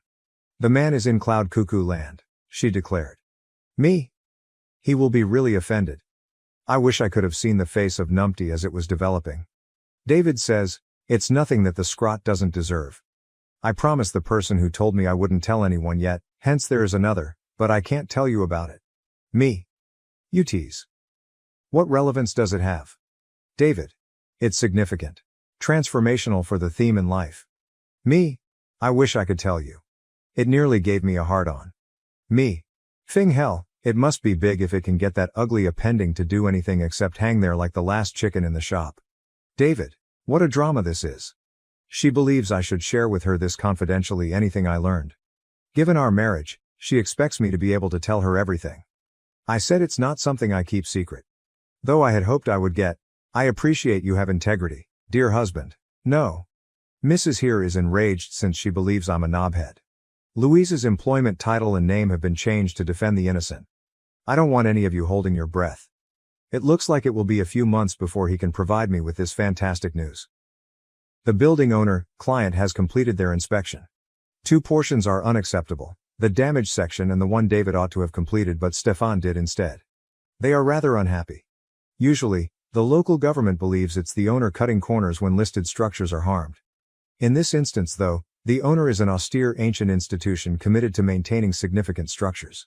They didn't enjoy having to establish they had nothing to do with the building's damage as they are not used to being accused of anything dubious. David stated it appears they have written off ACC since they have made a type of tendering request to multiple other firms specialized in conservation. Then he spewed a bunch of jargon I neither knew or recall. Me. They have asked a few firms to quote a price for the job in simple English. David says, that's a very simplified way of describing it, but I don't have the time or the crayons to explain it to you. Me. Okay, let us say they are requesting job-related prices. Condescending, hence I was anticipating this tale would develop to a crescendo with noisy gobshites suffering something terrible. But it's just sort of faded with a whimper while we wait to find out what legal action will be pursued. Real life moves slowly, quite inconveniently. January 21, 2020. Hi there, this is Mark's wife. The moron requested me to apologize to the internet for his silence. On January 7th he was injured in an automobile accident. Though he won't be online for a little, we are confident he will fully recover. I explained it's only Reddit, but he's a compulsive freak about not disappointing others. I thus assured them I will include Reddit in the list. Here I am, informing all the folks he doesn't know why he hasn't finished imparting something they most likely aren't reading anyhow. March 2nd, 2020. Hello Mark, once more his wife. Direct messages numbered more than 200. I appreciate all of your remarks as well as your wishing of him well. I have read them all to him. I'll address the 3 most often asked questions. Mark's situation changed what? A big lorry drove straight into the rear of him while he was still stationary in his automobile about to exit the freeway. Between that lorry and the lorry ahead of Mark, his automobile was destroyed. Among his multiple shattered bones are nose, left orbital and cheekbone, left radius and ulna, forearm, left hand, right tibia and fibula, lower leg, and 4 ribs, one of which pierced his left lung. His left eye's center vision is somewhat damaged, however we hope this is transient. He needs more surgery since he has some tendon damage in his right hand and has 112 stitches overall. Though he looks like a wreck, he might heal free from any serious damage. If it were me, I wouldn't cope, but for as long as I have known him, he has always been as hard as nails. I went to pieces when I initially arrived at the hospital and he was lying there covered in blood, cables and tubes and couldn't talk properly. In minutes, he had me giggling. He has always been really adept in knowing the appropriate response. Not being able to use his hands is the thing most bothering him right now. When ought he to change the narrative? It might take some time. Though I could ask the guy David contacted for an update, I most certainly cannot tell a narrative like Mark can. I'm obviously biased, but Mark seems to be the most entertaining man I have ever met. I start to laugh so much I cannot breathe as he and David get going. I have advised him to temporarily forget about everything but getting well. If it starts to disturb him though, I've told him I'll do some secretary role-playing and he may write the narrative to me. He will finish it. He always finishes what he starts on. I wish my self-discipline was 100th that of his. A few have inquired whether they might give him money, cards, or gifts to cover missed income or medical expenditures. Thank you so much for offering, but it's not necessary. As we live in the UK, fortunately healthcare is free. He wants none of anyone's money. There is a long-standing charity we have sponsored called Macmillan Cancer Support if anyone feels driven to do something. At last update, Knowing who I am would help you. The David against boisterous gobshite narrative. The 22nd of May 2020. Slough mainly grunted, "This username belonged to Mark, my spouse." He penned the narrative on his friend David and a company owner he referred to as noisy gobshite. Up until he was in a January vehicle accident, Mark had been updating the narrative. He requested me then to let everyone know he was hurt and to update the narrative after he recovered. Mark sadly died barely over a week after my previous comment. Everyone thought he was healing, but he passed out and died extremely rapidly without warning. Although the team did all they could to save him, his aorta had burst. They claimed it is not unusual in auto collisions and had most likely been damaged during the accident. Although I'm sorry I didn't update this earlier, to be honest I totally neglected this page. I discovered how many people were waiting for Mark to wrap up the narrative only after I returned to go over Mark's words once more. Though I'm not sure how many people will view this update, would you kindly forward this news to everyone you know who was waiting for Mark to respond? Many thanks. I appreciate the hundreds of people that posted get well notes for Mark. I'm sorry I ignored you all for so long. But for the past 3 months I've been bewildered. Mark would have chastised me and most certainly objected to my leaving everyone in uncertainty. Many thanks to the persons who sent Macmillan cancer support money. Though it seems odd to have money given in the name of mostly Gruntled. At last, I want to thank the moderators, especially /u/Marari01, for guiding me and outlining how I might notify everyone. Monday, May 24, 2020. For the wonderful messages and virtual hugs I have seen over the past day, I am most grateful. For hours I have shed tears. One finds it difficult to define what good sobbing is when one loses someone. Those who have lost a loved one will most likely relate. Most of today has been good tears thanks to your postings and comments. Your thoughts have helped me to consider all of Mark's amazing traits and all the reasons I so much loved him. I began working on the update, then gave up around 8 times before mustering some fortitude. I am rather happy I did it. I appreciate once more the final small push I required from the moderator, /u/Marari01. It also helps me understand that I wish to undertake one more activity Mark would have liked. He consistently brought his starting work to completion. I will find out what has happened by talking to his buddies. I'll try to get myself current with everyone's outcomes. I know some of it already. I tell you ahead of time, it will be merely the facts, not like Mark's writing. Though I lack Mark's natural storytelling ability, the comments clearly indicate that many people were hoping for a resolution. The bare facts will have to be sufficient, please forgive. I'm going to talk to David, the guy he contacted. This year he has been a total rock for me. With luck, he will be able to cover all. As soon as I can, I'll input the change. I greatly appreciate it all. You are unaware of the extent this has benefited. Friday, May 25, 2020. Mostly because to what you all wrote, yesterday I had a better day. I woke up today enraged and cannot seem to calm myself. England observes a public holiday today, and I find myself wondering what we would be doing if Mark were here. He never threw a holiday away. I'm furious since, just because some self-serving moron couldn't wait to respond to a text message, I have lost the best person I have ever known in my life. I find the stupidity and unfairness intolerable. He will spend a few years behind bars. Not one thing though, will bring my Mark back. Sorry folks. I simply needed to let out a vent. Please, kindly, avoid using your phone while driving. Also, avoid tolerating it if you notice others doing it. March 6, 2020. I want to highlight 2 points. Firstly, let me thank everyone for their comments. The lovely things you have spoken about Mark have cheered me. It took so long to tell you Mark had died since I never imagined they would. Still, you did help, even though what you said was so poignant that I broke down hundreds of times reading the great words. Second, I'm sorry for not yet answering every comment. On some days I feel I could talk about Mark all day. On others, I cannot even think of him without going to pieces. If I haven't replied to your particular comment, it's not as though I haven't read all of them. Simply said, I can't respond as I have been in a poor state portion of the time. Eventually, I will answer to everyone, much as I did very slowly with the cards during his funeral.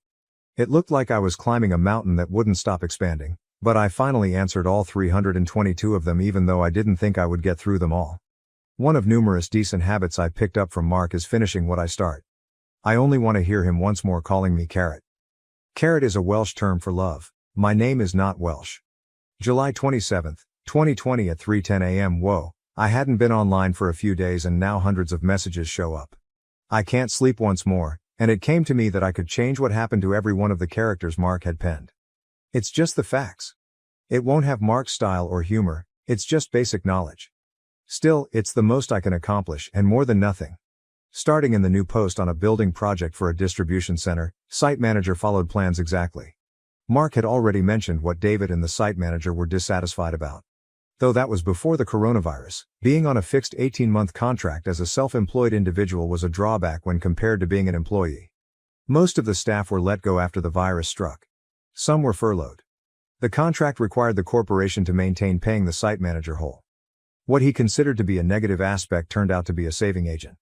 The last David could tell me about Noisy Gobshite was that he no longer owns a third as he had to sell his part of the company under pressure. Regarding his assets, he had to sign a personal liability agreement in case total obligations exceeded the company's worth.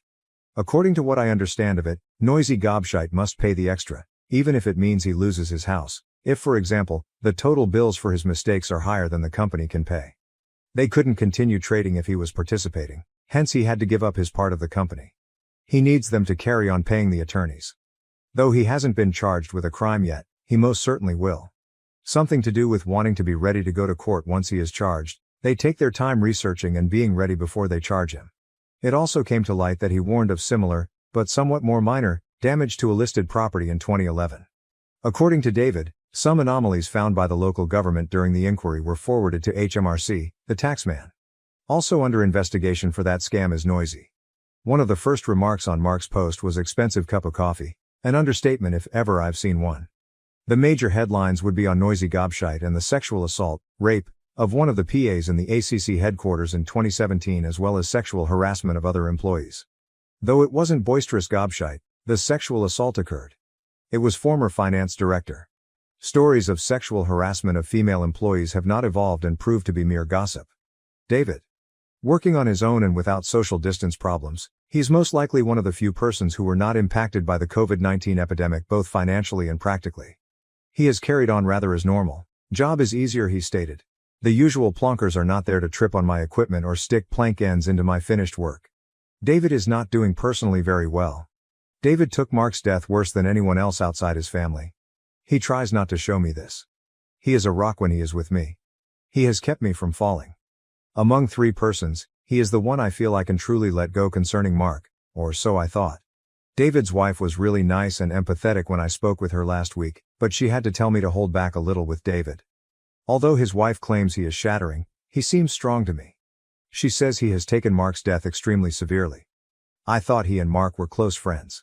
She claims that in all their marriage, she only saw him cry once, that of their dog's death. When his parents deceased, she missed him crying. She notes he seems lost now and has sobbed quite a few times. The worst thing to find out is that his crying period falls after his visit with me. I'm awful. He obviously was mourning, but I had no idea I was burdening him so much. I'm going to cease venting all my suffering and be more cautious utilizing him. I wish he had said sooner. Maybe I should have known about it instead of being so self-servingly preoccupied with my own loss. That is as far as I'm aware of the updates cover. They are ready to observe his charged with noise. Should he be found guilty of damaging classified buildings, he might find himself imprisoned. Should he be found guilty of fraud, he will almost surely be imprisoned. In either case, the fines will be 6 figures. David mentioned wondering whether he would like prison coffee. His sense of humor is dark. July 27, 2020, at 3:10 a.m., there were alerts for 512 private messages and comments when I first arrived online earlier. I have no idea where to start. If you have written, kindly please not assume I am not appreciative as I have not responded. I felt fit to write at 3:10 a.m., hence I updated. Right now I doubt I could accomplish it. I have been staring at our weddings video. Though I believed it might help, I feel like a bus has knocked me down. I was devastated by Mark's speech. He discussed our meeting and his return to the house he shared with fellow Royal Marines. One among them asked Mark, "What's the joke then? You're once more smiling about something. Come on, what's so funny here?" Mark claimed he couldn't and wouldn't explain it to them, he just couldn't stop smiling every time he considered our date. Every time he thought of me, he claimed, he felt that. It made me grin and started me to cry on our wedding day, but this morning it broke me. I believe the agony is growing worse rather than becoming less. It bothers me too. All through me I feel it. I can't stop it. All I can think of lately is wish I had been in the car with him if I cannot have him back. Being an atheist, he always advised, This is all you get, so don't dare waste any of it. Therefore he wouldn't approve of me harming myself. It's just so difficult to keep going with this suffering. I doubt I can. I simply want it stopped. I apologize for carrying on like way. I would convey this to those I know since they worry, but writing here is like shouting into a diary. I apologize to all of you. Though I try to control things, I miss him so much and I can't stop it hurting. What should I do is unknown. August 31st, 2020 is. Although I responded to hundreds of messages since last updating this post, I did not get through all of them. Though the screen says I still have 92 waiting. I cannot see or read any more of the messages in chat. Should you not obtain a response, you fall into the 92. Our anniversary yesterday, August 30th, though I was looking forward it, when it came it was sort of empty. I cried when I viewed our wedding film. I replied to a few messages. Halfway through one message, I became abruptly overwhelmed with the knowledge that all the happiness I will ever experience in my life had already passed by. Every future endeavor I try will just be rewritten as Mark should be here but he isn't. Everything from here till I die is simply life. Just breathing and watching the days pass. Without Mark, it seems quite meaningless. I'm not sure whether I could write ever more. I appreciate all of you volunteering your time. You're really beautiful folks. Clutch the people you love like you might lose tomorrow. Avoid doing what I did and believe you could live in your own little heavenly bubble always. In the blink of an eye, some lazy morons can destroy all you love, leaving nothing ahead of you. Bye. My mom wants me to marry my creepy stepbrother and have his child. She now harasses me at work and lies about the inheritance. I, 29F, have an older stepbrother, Chris, 42M, who has been a nightmare since the day my mom married his dad. Let me give a bit of background. Our parents married when I was 4 and he was 17. Both our parents were widowed. After their wedding, we moved to the US since my mom had American citizenship through marriage. I was born in the US too, but after my dad died when I was 1, my mom and I moved back to Colombia. My stepdad got his residency through marriage and my stepbrother, because he was a minor, wasn't a big fan of me. My only memories of him are just constant bullying. He would be left in charge of me since he was studying locally and lived with my parents. But mostly, his babysitting really meant things like locking me in the guest bathroom or the shed outside.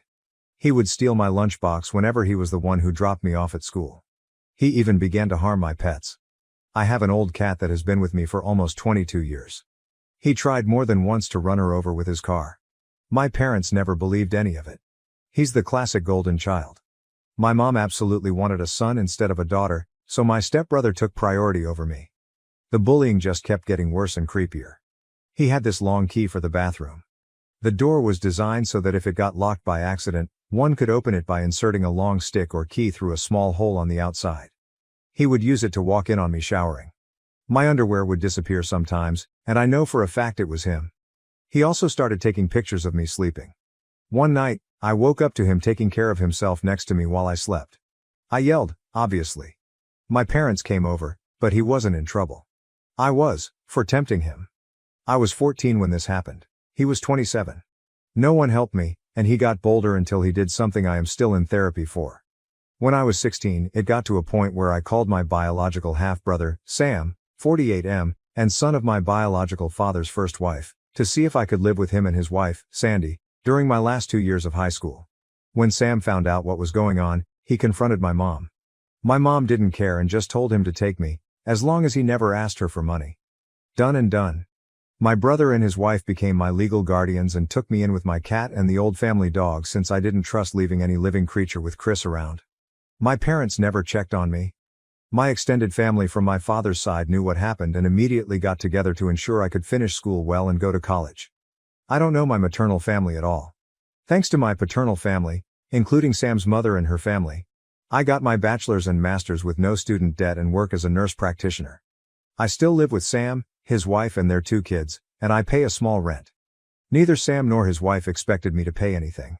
But that's the least I can do for the 2 people who have taken care of me for 13 years. For anyone wondering why I didn't move, it's incredibly expensive where I live and Sam insisted I stay with them until I save enough to buy my own home. Things seemed okay until my mom messaged me recently.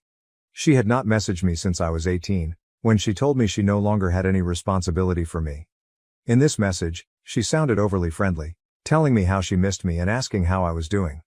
I was a bit creeped out but decided to be nice, telling her about what I had done since leaving her care. She seemed very interested, as apparently, she knew I was a nurse but not what kind I was. She began asking me about my salary. I didn't tell her anything about it, except that it was enough to pay the bills. My mom then began texting about Chris and how he was barely making any money due to his student debt. Apparently, Chris never finished a degree, jumping from career to career. He is now working in my stepdad's used car business as a salesman, but most of his pay goes toward his substantial student debt accumulated over the years. I told my mom how sorry I was that Chris was having a hard time and wished him luck. That's when my mom finally got to what she wanted. She texted me that I needed to pay his student debt so he could finally begin to make the money he deserves, like the man of the family. I just turned off my phone. When I got home, Sam was surprised since I was usually the last to arrive. Sandy wasn't home yet. I told Sam what happened and showed him my mom's text messages. I don't think I've seen Sam this angry ever. He told me to block my mom, stepdad and Chris if I hadn't done so yet. After talking with Sam and Sandy, I called my boss to ask for the next day and the one after off. This gave me a 4-day weekend, including the days I'm normally off shift. My boss was more than okay with this and told me to just take it easy and let her know if she could help. This backfired because the next day, my mom and Chris decided to come to Sam's house to speak to me. I was alone since Sam and Sandy were at work and the kids were at school. I immediately called Sam and told him what was going on. He told me not to open the door and that he was on his way. My mom spent the whole time screaming that I owed them for raising me and that my sweet brother deserved the money. Chris was going around trying to find a window or door unlocked. There weren't any, since the windows have safety bars and the only other doors are in the closed garage and one in the yard. The yard door was locked, and just in case, I locked the one in the garage. I won't post what he called me when he saw me from one of the windows, but basically, he told me they should have thrown me away when I was a baby since I grew to be a burden. He pounded on one of the windows so hard that he cracked the glass.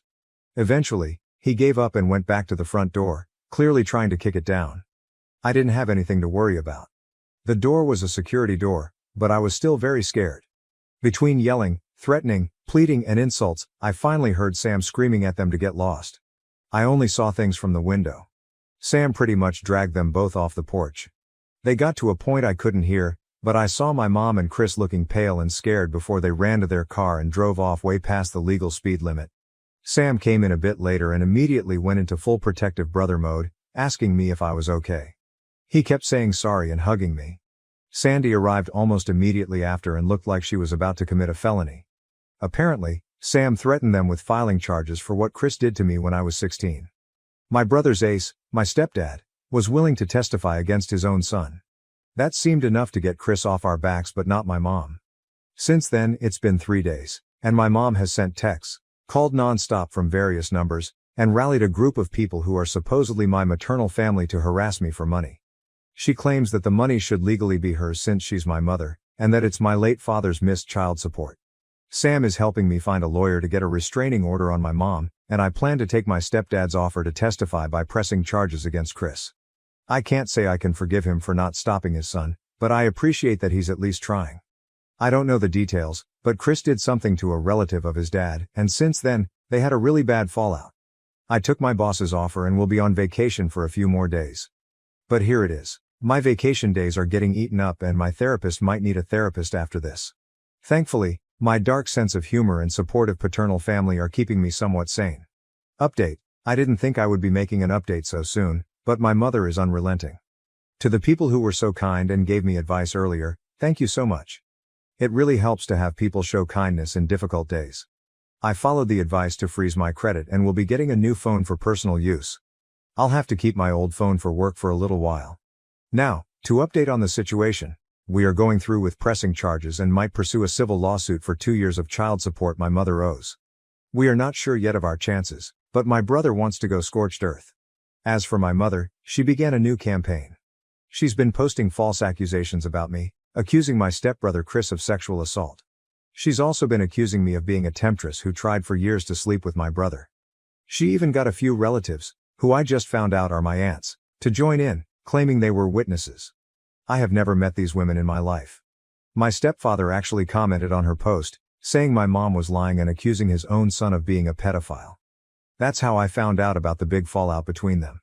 My stepbrother apparently went after one of my stepfather's nieces. I don't know the girl's age, but she has to be about my age if I'm thinking of the right person. If not, she's younger than me. A lot of my biological father's relatives have also taken to social media to call out my mother, saying she had always claimed she was an orphan and had no family, while now she suddenly has 3 sisters. It's a mess. I'm just watching for now and being a stay-at-home aunt. My nephews love it since we go out for crazy shenanigans after they finish their homework. My boss has helped me with some paperwork for a leave of absence, and I should be off for about 6 weeks. After that, I'll be mostly working from home for a few weeks. It's not the greatest update, and to be sincere, things are not fun, but it's nice to spend time with the kiddos at least. Also, I forgot to mention this. No, my mom is not likely sleeping with or in a relationship with my stepbrother, as some people had mentioned. My mom always wanted a son, and I was a disappointment because I was born a girl. She treats my brother like he's her real son, and I think she truly loves him as a mother. She made sure to tell me how disappointing it was for her when I was born. Update 2. I hope the title is okay for the rules. I was recommended to post here but wasn't sure where to start. My mother was widowed when I was 1 year old. My biological father was much older than her. She was his second wife, with a 20+ year age difference. After that, she remarried her hometown sweetheart and adopted his 17-year-old son. My dad was American, and my mom is Colombian.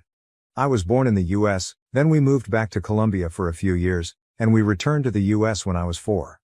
My whole life, my mother constantly complained about the fact that I was a girl. She would say things like, "If you were a boy, maybe we could have gotten more from your father." Or "Girls are so useless." All I was to her was the problem child. She took my inheritance and squandered it, mostly on things for my stepbrother. Whenever she had guests, she would always introduce me and joke about how I ruined her body and wasn't even worth it since I was a girl. Most of her friends thought I had some kind of mental illness because of her lies about me being mentally behind.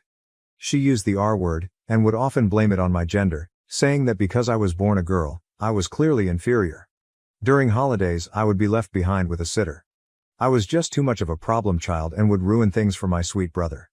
We only have one family picture from when I was 5. If I got anything nice with my own money, my mother would take it from me. If it was something like makeup or clothes, she would say I wasn't attractive enough or worthy enough to have such nice things. I should just stick with a plain face since it would make it easier for me to find a job when I was done with high school. She had no intentions of letting me go to college. But the worst part is, she never protected me. My stepbrother is a predator. At first, he just bullied me, stealing my food and locking me in dark places. When I hit puberty though, he began to do worse things. Walking in on me when I showered, even if I locked the door. Stealing my underwear, watching me sleep. And he even sexually assaulted me when I was 16 and he was 29. My mother blamed it on me, saying I was tempting her poor sweet boy. I was saved by my biological half-brother and his wife. They took me in at 16, finished raising me, and put me through college with the help of my paternal family. Even my father's first wife pitched in and has always been kind to me. She's more of a mother to me than my own mother ever was. Now, I'm 29 years old, have a good career as a nurse practitioner, and I'm saving to buy my own home. My mother found out about this and has been demanding that I give her my money because she is my mother, and my money should be hers. She also demands that I pay off my abusive stepbrother's student loans. Since I refuse to comply with my dear mother's demands, she has now gone online to post that I'm a temptress trying to ruin her son's life and that I refuse to pay her back for all the care and love she supposedly gave me over the years. She even had some women, who are supposedly my aunts, join her in this. I've never met any of my maternal family. As far as I knew, my mother was an orphan. Now, I suddenly have 3 aunts who claim to have seen how bad a person I am. Update 3. This might be my last update about my mother and stepbrother since we're finally starting the legal fights, but I finally had a good laugh. In my previous posts, I haven't said much about my biological father. He died when I was 1 year old, so I never really met him. I have one picture of him holding me when I was an infant. I mostly know him from stories from his family. What I do know is that he was a man of means. He had a lot of assets that he carefully divided in his will, not so rich I'll never have to work rich, but just rich enough that I would be able to live comfortably as long as I worked and managed my finances well. I was not aware that he had made sure to leave me anything, and neither was my half-brother Sam, his son with his first wife. I'm the daughter of an affair partner turned second wife. My understanding was that anything I inherited was wasted by my mother to buy things for her predator stepson Chris, whom she prefers over me. He was my abuser growing up.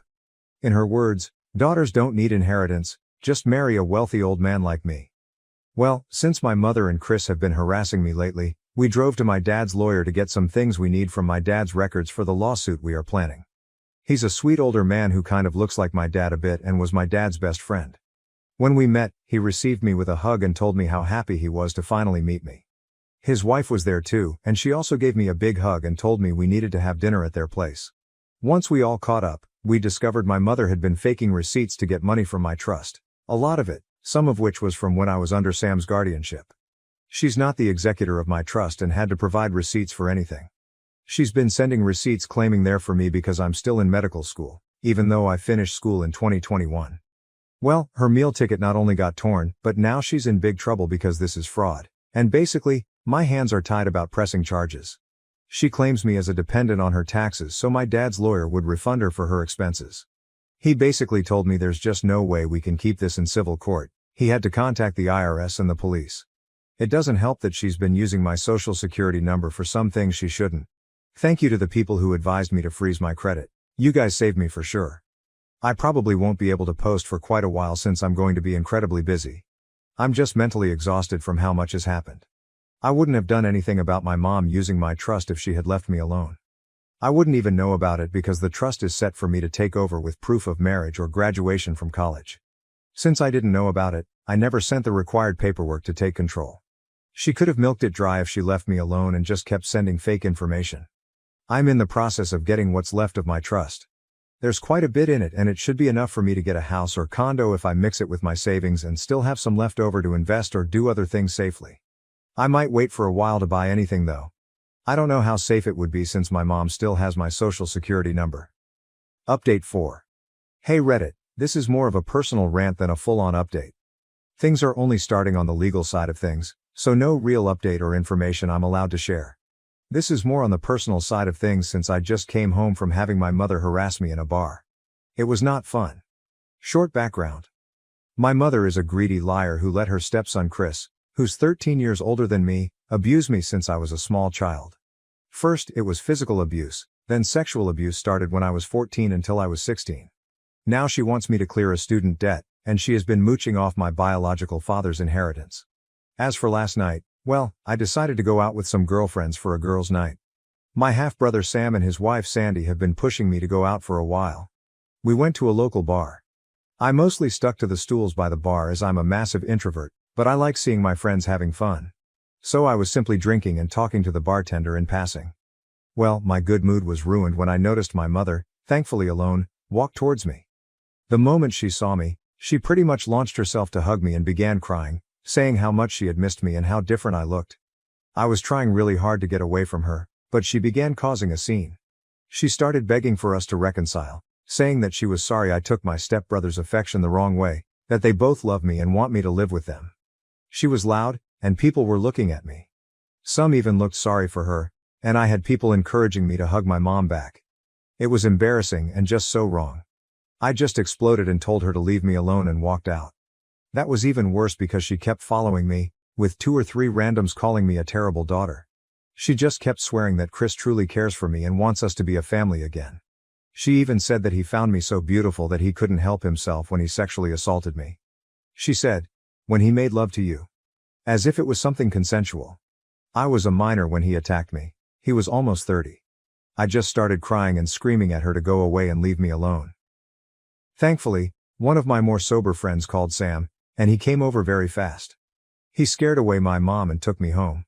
I'm now 100% sure I don't want to go out again. For people wondering why I never called the cops, I called the cops since I was 11 to report the abuse. I reported at 16 what he did to me. They took his side. I don't trust them. I truly believe cops don't care about sexual assault victims. I'm just writing this to get it out of my system. My therapist is unavailable, so Reddit is the next best thing. Update 5. Hey, been a bit, sorry for the radio silence. I had some people asking for updates, but things had been pretty quiet until this weekend so I had nothing to post. I know people usually do a recap app or something like that, so TLDR. My mother has always preferred my stepbrother Chris, who is 42. He was my abuser growing up. The abuse went from the time I was 11 to 16, when I moved in with my half-brother after the worst attack. I was recently tracked down by my mother, and she along with my stepbrother have been harassing me since. Currently, I'm in a legal fight against them to recover some stolen inheritance from my father and to resolve other matters. This weekend, once again, my mother decided to accost me at work. I was working from home, doing clerical work for the clinic I work at. I'm a nurse practitioner but took some clerical duties to be able to work from home when the mess with my mother and Chris began. Since then, the time I could work from home has ended, so I'm back in the clinic taking patients. For the most part, Saturday went well and quiet. Sunday, however, I noticed someone that shared my mother's name but not her last name. My mom has a very unique name, very old sounding, and I've seen it only twice in my whole life. Of course, there's a big Latino community where I live, so I just assumed this was another person. We're from a Colombian family, though I was born in the US to an American father. Lo and behold, it was my mother using a fake last name. When I saw her, I immediately called my boss. She's aware of the situation and immediately went to ask my mother to please leave the premises. This can be a controversial move, so to explain it before the debate starts. She was in for a general checkup, not a life or death treatment. She was not denied because of protected reasons, but because I, as a member of staff, felt my life was in danger in her presence. There are a lot of other clinics with varying prices, and they are open to new patients, so she can get her checkup anywhere else. This is allowed under our state's law. If she was hyperventilating or clearly in distress, we would not have been able to ask her to leave. My mother, of course, went on a rampage demanding to be seen by me specifically. My boss, thankfully, was not intimidated and just insisted my mother had to leave or else the cops would be called. After a back and forth that I was watching from the security cameras, this all happened in our waiting room. My mother threw a letter at my boss and left fuming. She even pushed a lady that was walking in, though thankfully no one was hurt. My boss brought me the letter and told me she will make sure not to assign me any patients with my mother's first name and went to make arrangements with our front desk. I took a break and decided to read the letter, mostly to see if it was something I could use for my legal case. This is a translation to my best capabilities. My lovely daughter, it hurts me so much that you refuse to speak to me. I love you so much, and all I want is to recover the years we've lost. I only have you left from your father, whom I love dearly. I know there are a lot of misunderstandings with Chris. He loves you so much too, and I wish you would give him a chance to prove it to you. He always talked about how beautiful you are and how much he wished you two could spend more time together. He truly adores you, and I wish you would consider his feelings more. He even asked me to convince you to marry him, and I think it's a wonderful idea. Papa, your stepfather, and I are probably divorcing, and this will be the perfect solution so Chris, you and I can stay a family. He keeps going on and on about how much he wants to raise your and his baby together. Let me know when you want to go shopping for wedding dresses. I love you, my darling. Mom, I'm going to share a few personal notes here. I am unable to get pregnant. After Chris's attack, I had some medical complications that have left me unable to conceive. My mother knows about it. Chris knows about it. The cops know about it. They ruled the whole thing as consensual sex, and because I was 16, the legal age of consent, nothing was done. I showed this to my lawyer, and he added it to the compilation of things we're using for the legal case. Still no court date, and the cops don't consider my case risky enough to do the paperwork for a restraining order. I do have one officer who is taking this very seriously and has been amazing. It's just the majority who don't seem to care or have too much on their docket to give my case time. Update. I'm going to update here since it's only been 3 days and it feels dumb to make a new post. Chris has been arrested. Apparently, he kidnapped a 2-year-old baby girl, his cousin's daughter, no less. The baby was recovered safe and unharmed from what I heard. I'm glad she wasn't taken for long. Who knows what the hell he wanted to do to her. If I hear more details, I'll update. My ex-husband had an affair with my sister while we were married. He recently sent me an email, and it has been 6 years since we last spoke. About 15 years ago, while celebrating my 18th birthday, I, 33F, met my ex-husband Dan, 40M, in a restaurant. He was indeed mature, friendly, and quite nice. He made me feel unique and cherished. To put that in some perspective, my family was dysfunctional. My dad would occasionally disappear for months and my mom and dad used to quarrel often. He passed away at the birth of my sister Abby, 5-year-old. From Abby's birth, my mother was far more loving of Abby than of me. My mother virtually raised Abby as her baby. She always did her best as a mother and supported me, so I always felt something was lacking even though she hardly neglected me. I felt as though nothing was lacking in my life until Dan entered it. He helped me. He was kind. He would always get me things and drive me for great distances. In his company, I felt whole. 4 years of dating preceded our marriage. Though Dan advised me to get my master's degree and supported me in developing my profession, I wanted a family immediately away. Before we began considering having children seriously, he wanted us to be in a steady financial posture. The best man I could have asked for. 5 years in a happy marriage turned out to reveal that my husband was seeing Abby behind closed doors. When my husband concocted an excuse, that he would be out of town for a week, but stayed in town and reserved a hotel room where he and Abby could have sex, I found out about the affair. 6 months behind my back, this has been continuing. I was rather heartbroken. Growing close was Abby and me. I cherished and looked after her. She could do this to me? Dan and I got into argument following D-Day. Given my sister, who had just turned 19, I questioned how he could treat me. He claimed he no longer loved me, I gave him insufficient attention, and I was not the same girl he had feelings for. I found I was pregnant among this disarray, but I lost the baby from stress. He was on a weekend trip with my sister, not even bothered enough to see me at the hospital when I lost our child. I ought to have spotted the signals. Though Dan would occasionally look at Abby and she would always be sensitive with him, it still bothers me greatly. As usual, my mother supported Abby's side and advised me to simply live with it. Having no one else left, I wanted to die. I lost my husband, my child, my entire family. Then my buddy Tina, my rescuer, showed up. She invited me to accompany her when she was moving to another state. I nodded affirmatively. By then I was divorced, and we lived in a tiny town, so I would naturally run across my sister and ex. It took me some time to adjust to my new life in another state, but I came across some nice folks there that helped me mend some damage. I still find problems with trust. 1 year of relocation to the new house brought me Tony, 32M, my now husband.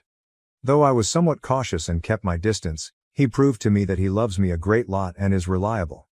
I nearly forgot about the life I had back in my hometown since I was so delighted with him. His parents were really friendly and giving folks. A year ago we were married and I am currently carrying our first kid. My ex, Dan, sent an email yesterday. It simply brought back every negative memory. I'm only copying his email here. He said he is somewhat depressed with my sister and misses me. He attempted to find me but couldn't. Unlike me, she is quite stupidity and doesn't give him any attention. Abby merely texted him happy birthday and neglected to even get him a cake. I used to prepare him one and celebrate birthdays for him. She also disrespects him, is often in the bar with her pals, and is rather nasty. She had also cheated on him 5 times before, he added. The last affair was with his cousin. Our mother lets go on without stopping. He is about to seek for a divorce, but lately he has been absent from me a lot. He wants us to attempt once more as a couple and to have a family exactly like previously. He most likely does not know that I am married and have a baby en route since I just have Instagram, which is private. The grass on his side looks somewhat brown instead of green, so I'm not sure whether I should pity him or just laugh. Update. I wanted to thank you to those of you who messaged and offered support. I have decided to be done with it and email him. Dan, I am sorry to learn you are hurting, but there is no way I could be with you. Indeed, I used to be the girl who would have taken you back in a heartbeat, but that girl is no more present. That girl passed the day I was having a miscarriage. You were somewhere shucking with my sister. You never answered when I phoned you. I live with a fantastic man that loves and values me. Our first child is also en route. I am starting this new phase of my life with someone I love and very care for. Please do not thus get in touch with me ever again. You took a decision. You chose my barely legal sister instead of me. Whether she respects you or chews on you, it makes no difference to me. Anyone like you does not deserve respect and loyalty regardless. I left my former life in my former town. You would be best off continuing and giving some introspection some thought. You are simply a very insecure man getting old and would benefit from having a young woman at your side. Goodbye. Update 2. The 3rd of March. Many of you have asked me what he said. He answered within 1 hour of my emailing him. He stated he would always wait for me since no matter what, I will always be his baby doll, and he was dumb enough to believe I would still wait for him. I gave a hard cring. He used to call me that, but these days it feels repulsive. My sister and mother sent emails as well. Just congratulating me. My mother expressed excitement about her becoming a grandmother. Saying she will be the cool aunt, my sister likewise followed the same.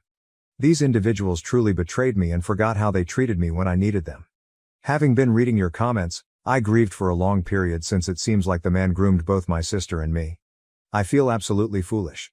Though she was mature enough to know it's immoral to have an affair with a married guy, especially someone who is your sister's husband, I know I shouldn't be angry with her. I filtered every one of them. Already 5 months pregnant. I don't need extra tension. God bless my spouse. He later drove me to ice cream and comforted me when I started to cry. I want to be past this. Update. I guess I could write a more detailed update because I cooled down now. I needed it, so thank you to everyone for your support. Like a locomotive, the email from my ex suddenly hit me. I could see all he has done to me flashing back. You folks really deserve a thorough update. As I indicated in my last post, he responded within an hour following the return email I gave him. 2 further emails from my sister and mother arrived a few hours later. They forwarded them to my old email account, which I barely use today. I strive to keep a low profile. I have no idea how they learned about my pregnancy. I have not uploaded my baby bump pictures on social media or made any announcements yet. I just follow friends on Instagram, but it terrifies me. I started bawling on the spot. Fortunately, Tony, my husband, was here. He held me, then laid me on the couch. He is totally familiar with me.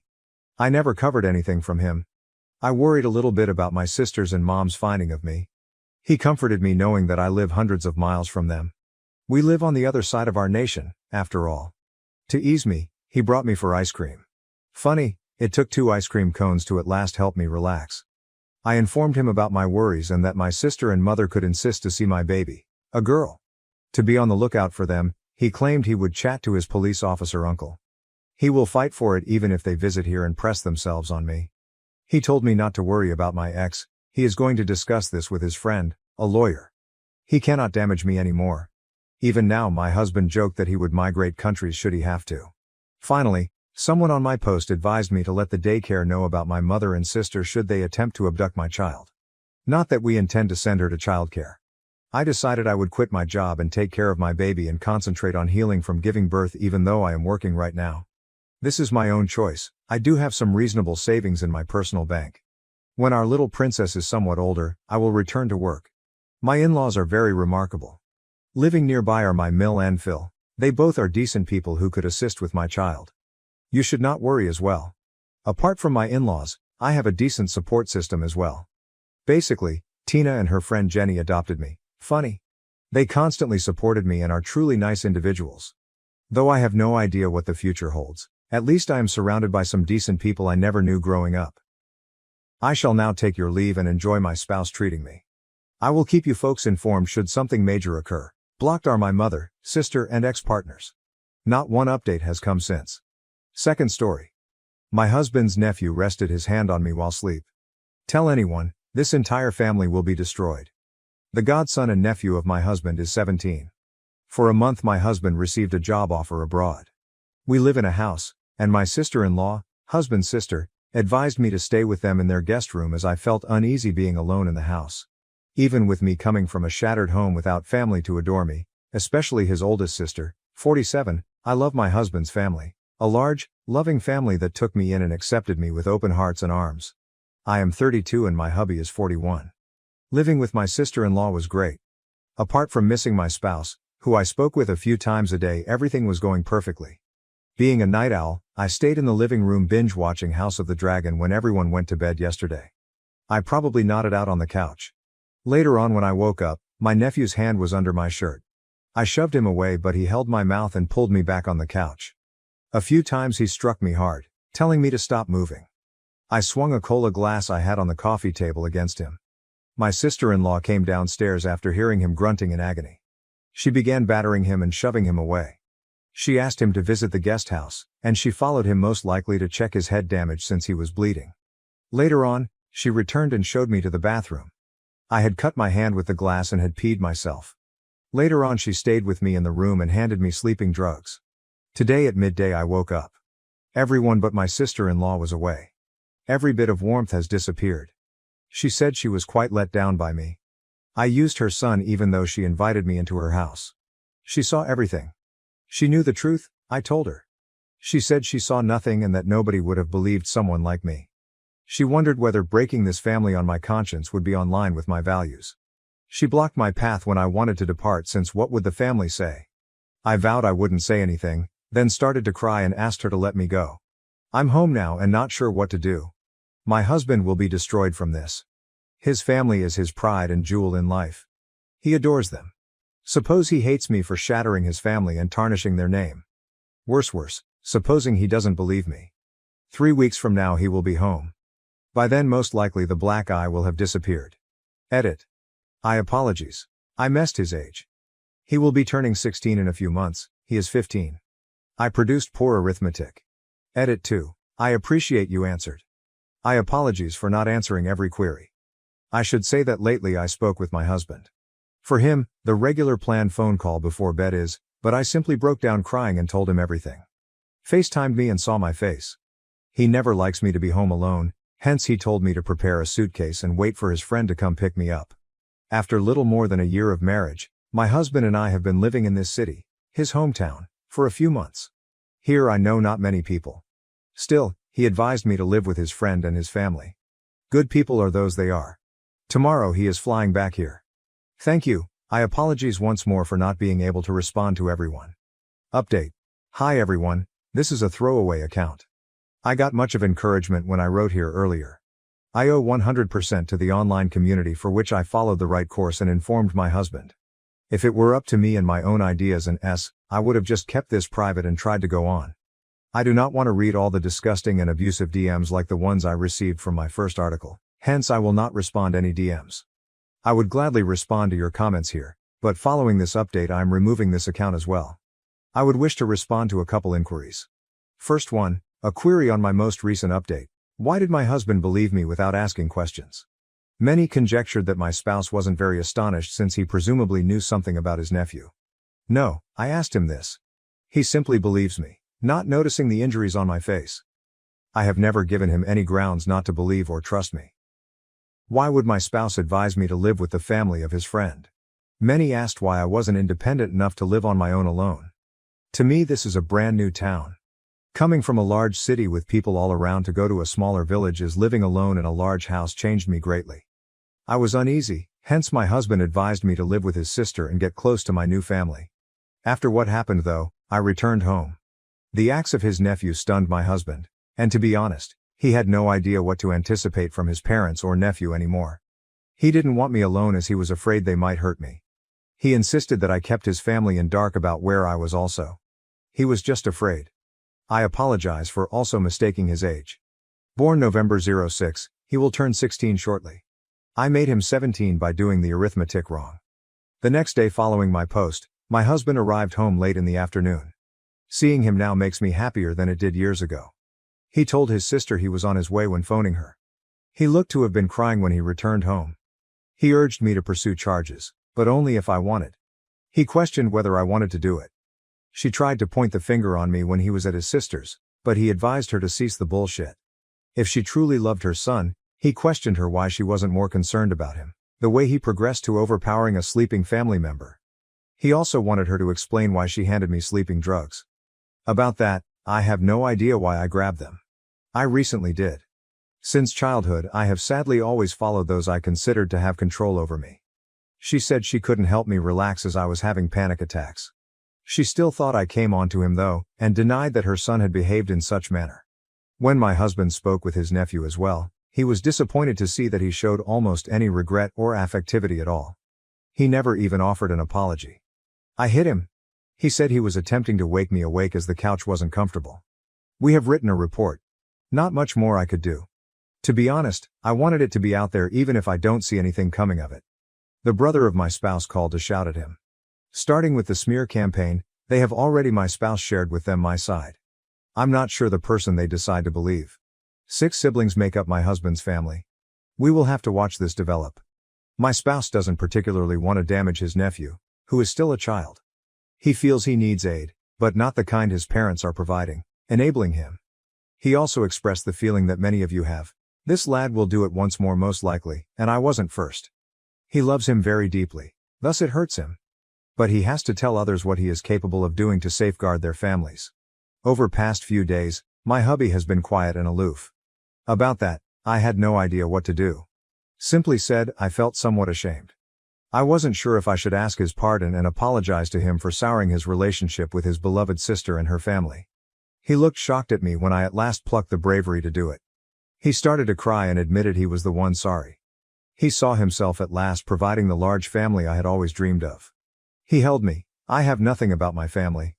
I sobbed in his arms. Right now, we are not sure what will happen. Our plans call for us returning to the large city. About my new employment, I have no idea what to do. After few months, I have to stop. Since I teach preschool, it should not be difficult for me to get a new job or retrieve my former one. Still, thanks once more. I doubt I will be posting going forward. I simply want to move on and heal. After my sister stole from me, my mother wants to defend her by sending me to military school.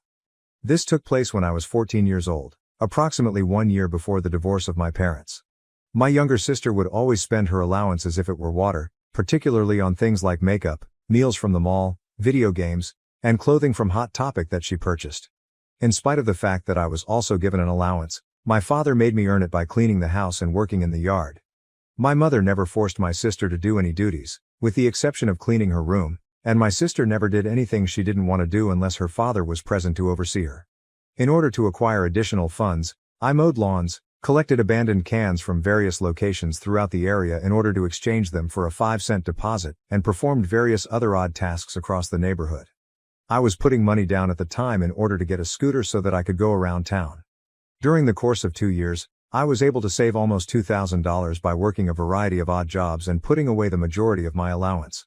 The accumulation of that money, on the other hand, was not a simple task, primarily because of my sister. Despite the fact that she was aware of all the small hiding places where I used to keep my money, she would steal from them.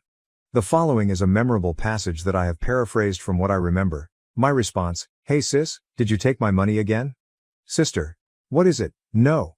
When she was caught in the act of lying, she would stutter. "You are a terrible liar," I said to you. $100 is missing from my savings account. Sis is saying, "Leave me alone, I didn't do it." She begins to act as if she is crying and then rushes to her mother. Sis is saying, "Mommy, bro is picking on me." My response: "She stole from my savings again." "Shut up," my mother yelled at me while snapping her fingers. "Is it not obvious that mama's little girl is feeling upset? That is all there is to it? She said that she did not do it, so it is safe to assume that she did not do it. In that case, I'll put you on the ground if you don't let this go." The other person: "I know she did it, and if you don't get the money back, I'll get Dad's help." Mom: "There is no longer any requirement for that. Another thing is that you don't have any evidence that she stole your money." "Yes, I do," says I. "Every single dollar that I add to it is recorded in a ledger that I keep. A total of X was reached 3 days ago, however at this point, there is only Y. There is a missing $100, and you are aware that she has already stolen from my savings account on multiple occasions.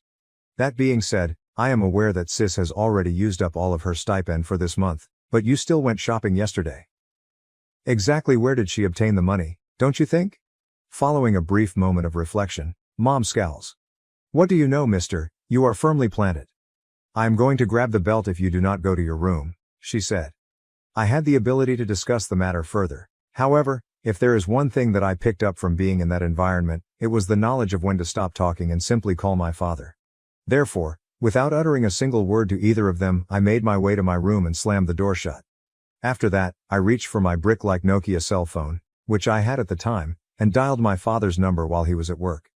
After he did not pick up the phone, I left a message in which I explained everything. He contacted me back about an hour later and assured me that he will take care of the situation. Not long after that, I heard the ringing of the landline phone in the house, and then I heard my mother yelling at my father as she was on the phone in the kitchen. It was difficult for me to listen from my room, and the only thing I managed to pick up on was my mother trying to excuse her behavior. When she was in the wrong, however, that strategy was never successful, and she ended up saying something along the lines of, "Fine. In the event that she did, in fact, steal the money, you're obligated to repay it because she has already spent it." On the other hand, my mother yelled at me while she threw open my door. "You little snitch, I can't believe you blew the whistle on me. You couldn't just let a little money slip through your fingers after everything I do for you." My response: "So you admit that my sister took it then?" A sneering mother says, "You know what, it makes no difference to me. More money is required by girls than by boys. There is no reason why you shouldn't just hand it over to her." Simply said, it wasn't even that much. "It wasn't just a little money, and you ought to know that," I said. In spite of the fact that she took $100, I would still want it back even if it was only $1. If someone stole from your purse, you would not want it to happen to you. The same thing would happen if my sister stole from me. She is guilty as you are aware. One way or another, I want that money backdated. She did nothing while I put great effort on it. Mom. My darling has no responsibilities. She is a princess and ought to be treated accordingly. Me? That isn't what bothers me. She may go be a princess away from my possessions and away from me. Mom. That's it, you tiny expletive. I'm going to knock your ass. Me, standing up and staring her eye to eye, as I was already as tall as her at 14 and pretty strong from all the outdoor work I was doing. Go ahead and try it. Since I did nothing wrong, I won't let you. My mother froze in position for a second, then let out a loud "Ray," and swung her arm to try and knock something off my dresser, but she swung too low and struck the dresser itself, which I assume truly hurt. She was giving me a terrible face as she grasped her hand to try and hold in the agony. Her teeth were snarling. She simply turned around then and left. When she didn't way was to go to her wine fridge and proceed to get drunk, I heard her making a racket, yelling and smashing the wall as she went down the hall, down the stairs, into the kitchen doing her regular routine when she didn't way was denied. From her bedroom door, my sister was watching me. She glanced at me scared and ran back inside her room slamming the door. Mom was fast changing. She was her ace in the hole for getting away with the horrors she did to me. My dad came home from work a few hours later and marched my sister into my room to see me. She admitted to pilfering from me, then informed me I was not grounded. Sis refused to even look at me the entire time she was being ordered to apologize, and she did so in the most quiet and squeaky voice at first, until my dad regularly told her to speak up till she was almost screaming it. Dad then handed me a $100 cash to cover what my sister stole and mentioned she was grounded for a week. The pilfered money will show up from her stipend. She began crying and called Dad horrible, then dashed to her room. Ignoring all of us, my mother merely sat on the rear patio intoxicated on her preferred wine. She never apologized to me and even behaved as though the whole incident never took place. My sister still received her next allowance as well, but at that time my mother gave it to her rather than my dad. On my dad's day off from work a few days later, we visited a nearby retailer where he purchased a combination safe to deposit my money and other little items in. We omitted telling my mother or sister I had it. It was set for a 4-digit code. To the best of memory, I used 4,962 back then. After locking the safe and emptying all of my money into it, I stored it at the rear of my closet. A few weeks passed, and one day after returning from mowing some neighbors, I discovered my room had been rifled. To let her know what sis did to my room, I gave my mother a call. Mom said, "My baby didn't do this." "Well then, did you?" I said. "Mom, no." "Me? Well, it could only have been one of you. No one else was here and this room was clean when I left." Mom clearly upset at getting caught by reason. "Fine, but if she did, then so what? You had it coming from not being kinder to her anyhow." She then turned to dash off. I phoned my dad once more and left another note explaining what transpired on his work answering machine. I then went to tell my sister I knew she was the one who tore apart my room. I said she couldn't get to my money anymore since I had locked it up in a safe before she could even try to respond to me. She then had an awful fit and naturally, nasty mama bear came running to save her. My sister kept wailing in her room for the next 20 minutes while I reiterated that sis couldn't get at my money anymore and returned to clean her room. Only thrown and spread around, nothing was truly missing or ruined. I gathered everything and restored it exactly how it was. Still, it was the most arrogant I had ever felt as I cleaned my room. The next day though, I discovered it ripped once more, and this time my window was damaged too.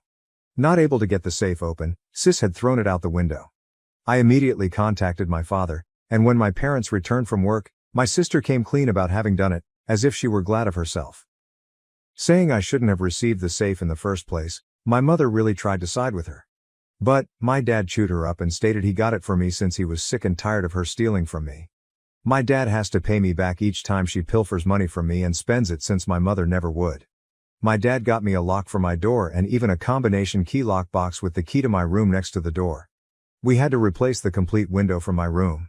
After shattering my window, my sister ground herself for a month and spent that whole time pining in her room. Mom always let Dad go back to do what she wanted, like watching TV or playing video games, whenever he was home till he left work. Knowing that my sister and mother would have gone out of their way to make me more miserable, I decided not to say anything. Once her month-long grounding ended, my sister started pestering me for money each time she spent all of her stipend. She never saved anything, hence I just pointed out to her that she would never pay it back. To be honest, I created an IOU to see whether she would really sign it before Dad. She ripped the paper in half later and went crying to Mom once more over my rudeness. Mom and she would try to make me cough up the money for her, but I would remind her what Dad would do. Thus, if my sister needed any more money, it wouldn't come from me.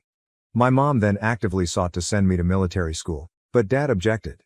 Also, for anyone wondering why my dad didn't simply assist me create a savings account back then, I honestly don't know. Saving it in cash seems like the way we handled things. Update. I once made my mother walk straight into my door. My sister had thrown my safe through my bedroom window, so shortly after my dad provided me a safe for my money, he also got me a deadbolt lock for my door with a wall-mounted lockbox requiring a code to access the key. Together, we installed the lock and lockbox while my sister and mother were not home. My sister came back and initially walked past my room. I watched her glance at the lock, then dashed to get Mom. Coming thundering down the stairs to meet my dad and me was both of them. What I recall is the following paraphrased. Mom says, pointing and snapping a few times. "What the hell is that?" Father. "A door lock." Mom. "I know what the expletive thing is. Why is it in there?" Dad. "Because you never see fit to reprimand or stop our daughter from taking from Kegel or ransking his room. The lock stays so going forward." Mom. "This is my house and he is just 14. His door cannot have a lock." Dad said, "No, this is our house. Last I checked though, I paid most of the expenses including the mortgage. You seldom pay anything, and I'm tired of you giving our daughter such preference that Kegel suffers constantly." Mom says, "Well then, I demand you tell me the code for the lockbox at least." Deadpan staring Dad. "I'm not doing that because you've shown I can't trust you anymore." Mom then blasted her top and rushed down the steps. My sister merely stood there pouting and then made slow walk into her room. With the new lock, things were good. It became second nature to me to lock it each time I left my bedroom. Many times when I entered the code to obtain the key, I spotted my sister and mother staring at me, but I always made sure to conceal their line of sight using my hand or body. Though they hated that, there was nothing they could do about it. One day late in the month, my sister came begging me for $40 to get a video game she absolutely desired. Me. "Why do you keep asking for money when you and I both know you'll never pay it back?" Sis. "I swear, I'll pay it back." Me. "You won't? You know you would much prefer spend all of your allowance than pay me back. You spend everything you have then some each month. That's what you do always." Sis. No, I do not." "Well then, how about we test that?" I ask. Always have a witness for contracts, folks. I then went into my room, acquired a piece of paper and a pen, handwrote an IOU contract stating Sis would pay me back the $40 upon receiving her monthly stipend, and Dad would co-sign the IOU. After reading the paper, S began sniffling. She ripped it in half and then ran screaming to Mom once more, like she did every single time her way was denied. "Mom." Sis, bowing. Sobbing. "Mom, what is it, darling small prince? What then did Kegel do?" Me. I asked her to sign an IOU fronting Dad as she wanted to borrow money. She then started to freckle. Mom. And why would you pursue that? She merely sought a small loan. Me. Would you sign the IOU also to make sure she pays the money back? Mom says, you little expletive. I am not required to sign anything, now only loan her the money. Me, not without a signed IOU. Mom stood up, arm out as if about to strike me, then pulled back. Mom. You have to have a paper trail for everything. You're just like your father. I'd say it's a good thing I'm just like Dad because it's far better than being just like Sis is, because you never do anything good. Me, beginning to stroll up the stairs to my room at this point. Mom asked, what was that, you little expletive? Just as I entered my bedroom and locked the door, she started hurrying up the stairs. Back then, my mother used to yell at me by throwing open my bedroom door. She opened the in one sweeping stroke, lunging her body forward, but at this point I had only had the lock on my door for a brief while, so she wasn't used to it yet. She tried to throw open my door and smashed rather loudly directly into the deadbolt after I shut it. Then I heard her slump to the ground and begin to produce agonizing cries. She had very hard banged her body and face against the door. Her lip was plump and her forehead developed a bump from this old-fashioned solid wood door. She was spread out on the floor pounding her fists when I opened the door. Mom exclaimed, you did this to me, you little expletive. Me? You did it to yourself. Mom. You are anchored. Get away from my sight. I then called Dad and he simply grumbled over the phone over the entire matter. He stated I wasn't grounded, but I was still in huge trouble for goading her and to let him handle her when he got home. That was about it. Dad gave me a harsh lecture at the end, coupled with extra housework and a cut in my stipend that month. Every time sis begged for money following that day, I asked her to sign an IOU. She truly did object to that. Update 2. It blew up in her face when my mother tried to have me sent to military school and produced my dad's signature. When I stood up to my mother when she threatened to spank me, she seemed to get more cautious that if she tried to harm me it would end very poorly for her. The final time. She mainly yelled at me. She never laid a finger on me ever more until years later, when she wanted my house. I gave it no thought and carried on with my regular schedule of classes and odd work. Right around my 15th birthday, my dad gave me an engine kit for my bike to get around town. I would be better off saving for a car than a scooter, he advised, and this would help now. I stayed saving for a car and finally agreed with his reasoning. A few days later, though, I came over a military academy leaflet while clearing grass off the rear patio after mowing the yard. It was on the floor under a chair close to where my mother preferred to sit and sip wine. I waited until my dad arrived home to show him what I had discovered. I felt she was planning some sort of mad scheme.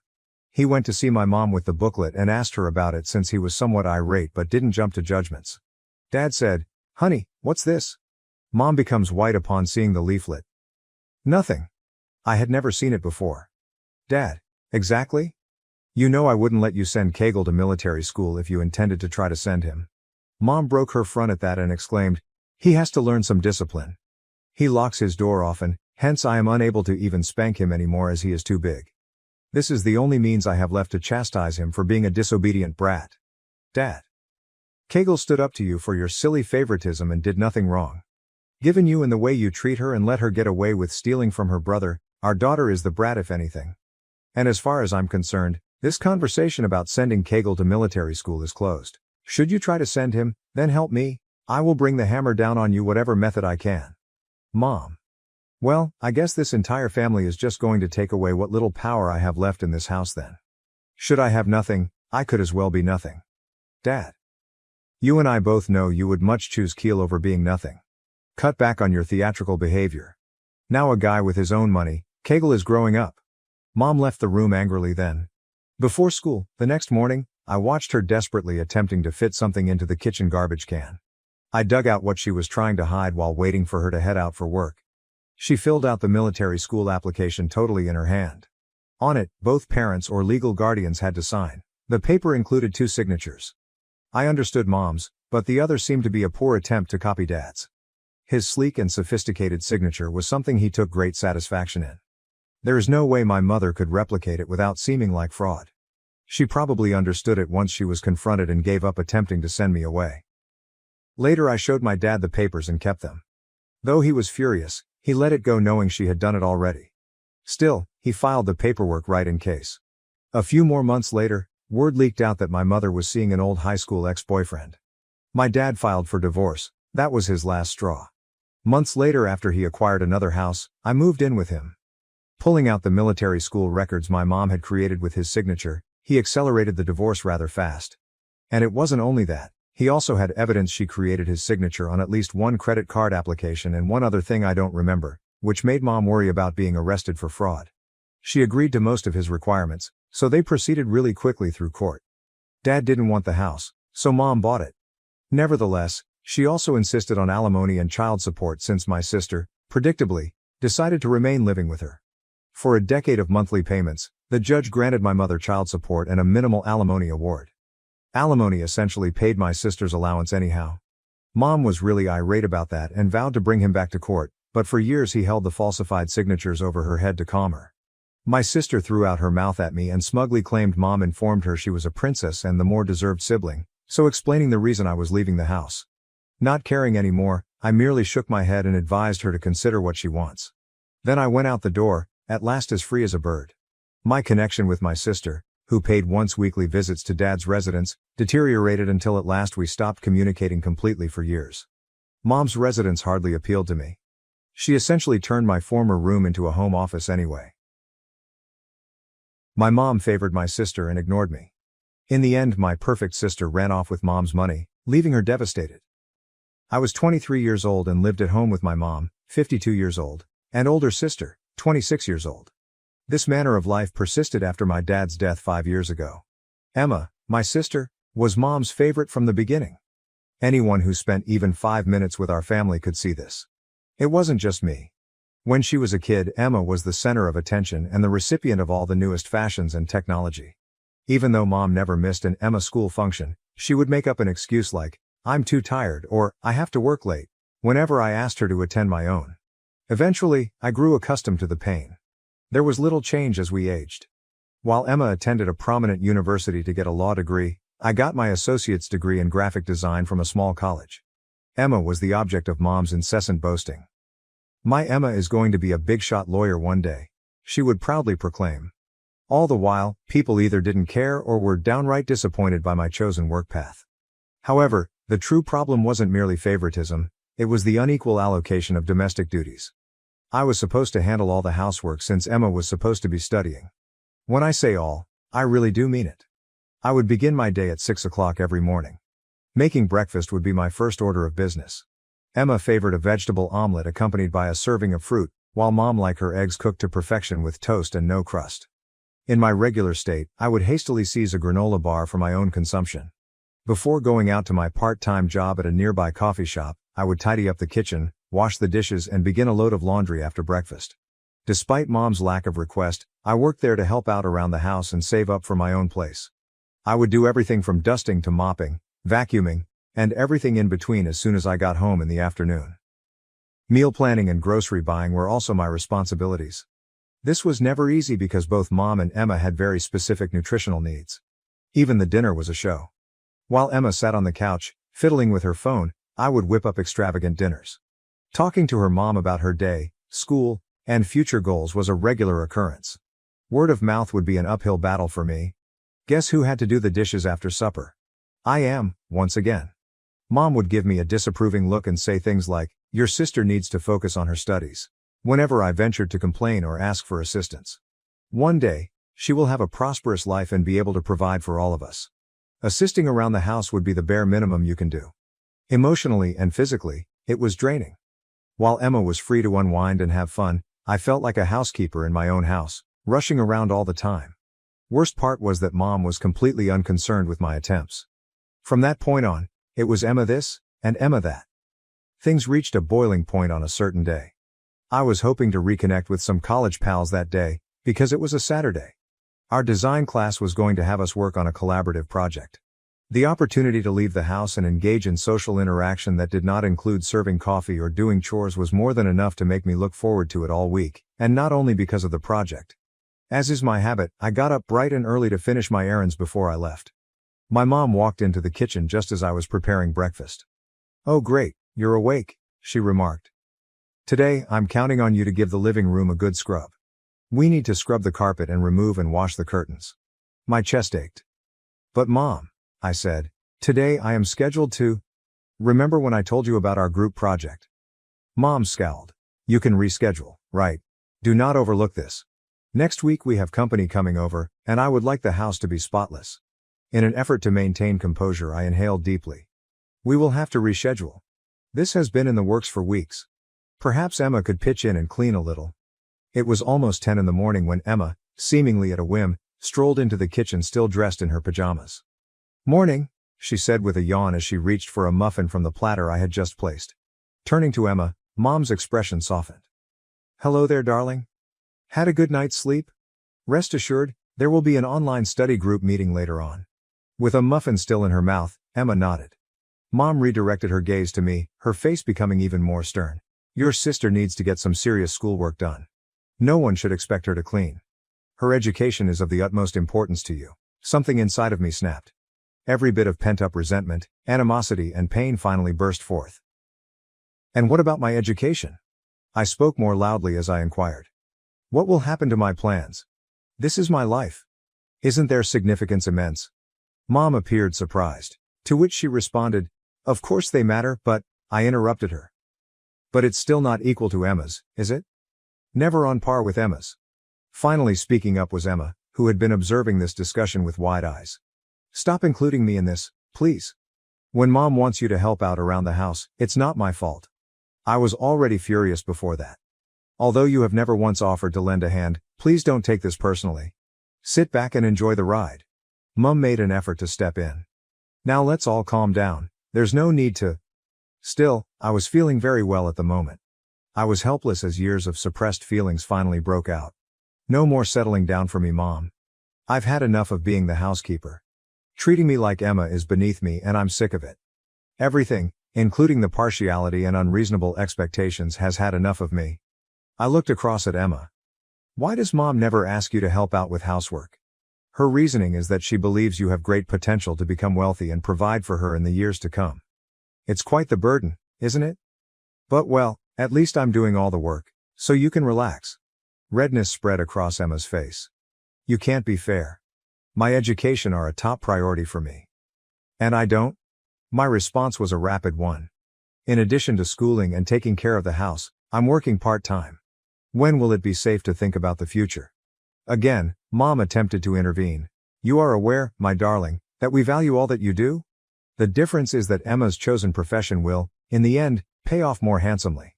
A slap in the face was the feeling I got from such remarks. Is that all? Is the amount of money I could make in the future the only thing that matters to this family? Mom swiftly reversed her course. No, it is not my intention. Compared to what you're studying, a job in law offers more stability. Coloring and design, Mom. One of my majors is graphic design. Is it so important that you've taken the time to research my life goals and aspirations? I knew exactly what to do based on Mom's expression. She was unconcerned. Without ever truly comprehending it, she had dismissed my career path. I pushed back the tears that threatened to well up in my eyes. At this very moment, I would not weep. What do you think? That's it. Today I will not be cleaning the living room. I intend to get down with my pals and get some stuff done on my project. Plus, I'm leaving the house until we have a serious talk about how things work here when I return. I then snatched my suitcase and bolted from the kitchen, leaving Mom and Emma standing there in disbelief. A strange feeling of relief mingled with fury and hurt as I banged the front door shut behind me. I had finally spoken out for myself after what felt like an eternity. The remainder of the day slipped my mind. In an effort to forget about the argument from earlier, I got together with my pals and dove headfirst into our project. The day progressed though, and uncertainties began to arise. Did I react too strongly? Had I been self-centered? Perhaps I should have simply rearranged my plans and cleaned up as Mom requested. Note, I got back to my house that night, emotionally and intellectually drained by the day's events, but still intent on keeping my word and having that serious talk. But the tension was palpable the moment I stepped through the door. When I walked into the living room, neither Mom nor Emma gave me a second look. With some hesitation, I spoke up and asked, "Hey, can we talk?" No sound. Both of them peered intently at the television, but it was clear that neither of them was paying attention. I gathered my courage, inhaled deeply, and chose to go ahead anyhow. Listen, I get that you had a long morning, but I feel like we have to talk about this. Emma, all I'm asking is that you pitch in a bit more with the housework. I would feel more comfortable if we were treated fairly. Mom finally turned to look at me, her face showing no emotion. I think you've said quite enough already. Emma interjected, her tone betraying her contempt. Indeed, your voice was clearly audible to us earlier today. You're envious of my future prospects and me. How egocentric are you? I was hit square in the stomach. Is it egocentric? Asking for aid isn't selfish in any way. Grandma scowled. It's like you're breaking the silence in this house. Her education should be Emma's top priority. You're simply envious because you're aware that your small pastime won't be very successful. Hobby. I said it again, my jaw dropping. Graphic design is a real career, Mom, if you'd ever bothered to learn about it. Enough, Mom interrupted me. I won't have you disrespecting us like this in our own home. Abashed, I remained still. It had been my sincere wish that they would have considered my words and come to terms with how unfair things had been. Nevertheless, they redoubled their efforts. Our very own home, I murmured again. I see. I suppose it's no longer my home. I retreated to my room after saying nothing further. I returned outside after stowing a few articles of clothing and necessities in a bag and retrieving my laptop. Mom and Emma continued to stare fixedly at me from the living room. I'll be at Sarah's, I texted, mentioning my college best buddy. I'll come back for the rest of my stuff later. Relieved and heartbroken all at once, I slammed the door behind me. Unfortunately, I needed some breathing room to figure out what to do next, so I resorted to this temporary measure. Unlike at Sarah's, I wouldn't be made to feel like an inferior or treated like a maid. I have no idea what the future holds, but I am certain that I'm entitled to better than this. I should begin to believe that now. Update. I must admit, leaving my family home has been an eye-opening experience. It has been approximately 3 months since I made the move. My friend Sarah has been my roommate, and we've been dividing up the rent and housework evenly. Everything I do on a daily basis has changed. Since I no longer have to worry about taking care of the house, I've had more time than ever before to devote to my education and my emerging profession as a graphic designer. I've interned at a regional marketing agency, finished a number of freelance jobs, and am now building my portfolio. When you're not worn out from being a maid for other people, you can do so much. However, unexpected events do happen in life. While grocery shopping last week, I unexpectedly ran into Mrs. Johnson, our neighbor. She looked worried and wanted to know how I was doing before she inquired about Mom. Evidently, she had observed Mom's recent struggles and apparent overwhelm while tending to the yard. According to Mrs. Johnson, your mother insisted she was fine, despite her offer of assistance. I was under the impression that Emma was assisting her. A wave of shame and anger washed over me. Obviously, Emma was making everything worse. Since when would she begin? The most shocking thing, though, wasn't even that. In her usual gossipy but well-intentioned manner, Mrs. Johnson spilled yet another bombshell. And how is Emma's academic progress coming along? I pray that the incident involving Professor Andrews has not had a significant impact on her. Mrs. Johnson's eyes expanded, so I must have appeared perplexed. Oh no, I guess you were aware. Professor Andrews and Emma have been spotted all over town together quite a bit. There has been discussion. Feeling disoriented, I thanked Mrs. Johnson and limped out of the store. My ideal sister Emma was careening around with a professor instead of concentrating on her promising legal career. The neighbors even took note and started chatting about it. So it must have been really major. I was unhappy most of the time, but there was a twisted satisfaction in there somehow. The golden child wasn't all that golden after all. It broke my heart to see Mom trying to get everything done that I used to do on her alone. Tragic for Emma, who put her career in jeopardy for a professor's romance. I felt terrible for our family since it appeared like everything was coming to a crumbling end without me. Given this data, I am unsure of my next steps. While a part of me longs to make amends and reach out, another part recalls the pain and years of inferiority and questions whether it's worthwhile. My personal development and recovery are my current priorities. Self-worth and my chosen profession are becoming more apparent to me. A life where my worth is recognized and my efforts are valued is something I'm working toward. Perhaps Mom and Emma will come to terms with what they've lost in due time. Perhaps they will not. I used to try so hard to win their favor, but now that I'm on my own, I recognize that it was a mistake. The circle of life always seems to close, doesn't it? When I finally felt like I had things under control 6 months later, life decided to throw me another curveball. My phone rang on a peaceful Sunday night while I worked on a freelancing assignment. Yeah, Mom. Since my departure, we hadn't had many conversations, so I was hesitant to respond. My mother's inconsolable wailing greeted me when I took up the phone. Mom, what's wrong? My pulse pounding, I inquired. She choked out, Emma's gone, as she sobbed. She took the most of my savings when she ran off with a boy from her university. The sensation was as if someone had doused me with icy water. Hearing that Emma had done something so careless and damaging was upsetting since, despite everything, she was still my sister. I'm coming over, I announced, hastily retrieving my keys. My heart nearly burst at the sight of my childhood house when I arrived. Compared to the spotless home Mom had usually kept, the house was in utter disarray. Even though it had just been a few months, Mom appeared to have aged significantly. She started crying again the second she laid eyes on me. I couldn't make sense of the conflicting feelings coursing through me as I comforted her while she sobbed. Mom gave me a glance with crimson-rimmed eyes once she cooled down. I've been so foolish, she whispered. The last several months have really enlightened me. I was completely mistaken on a lot of things, including you and Emma. She grasped both of my hands. Even though you were the reliable one who I could always rely on, I failed to recognize your worth and instead treated you like a commodity. My deepest apologies, my love. My own eyes started to brim up with tears. I never imagined I would get this kind of recognition, yet here it was. I want you, even though I know I don't deserve it, Mom went on to say. Are you thinking about returning home? Trust me when I say things are going to change. Looking at Mom, vulnerable and sincerely sorry, made me realize I couldn't turn my back on her, no matter how much I wanted to deny in order to shield myself from more harm. All right, Mom, I whispered. I'll come back, but things really do need to be different this time. A wave of relief swept over her as she enthusiastically nodded. They will be, I promise. Now I find myself back in my childhood home. It's weird, Unsettling, yet somehow soothing all at once. My mother and I are working on improving our communication and mutual appreciation. My graphic design work has captured her attention, and she has even asked me to teach her the basics. Collaboratively, we are cleaning up the house and resolving the financial crisis that Emma caused. It's challenging, but we're making it work. We have not received any communication from Emma. She has my deepest sympathies, and I pray she is safe, but I can't shake the rage she inspired. Thanks to Mom's understanding, I'm able to keep up with my internship and freelancing job.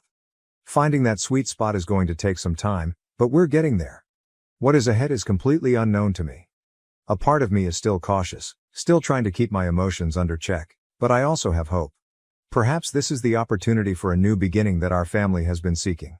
For the time being, it suffices. It's not the happily ever after I had envisioned, but it is real. My parents tried to give my inheritance to their favorite daughter, but my grandparents had a surprising twist in store. Male 28-year-old comes from a family with a convoluted and long history of favoritism. My younger sister Amy, 25, has always been preferred by my parents, especially Dad, over me.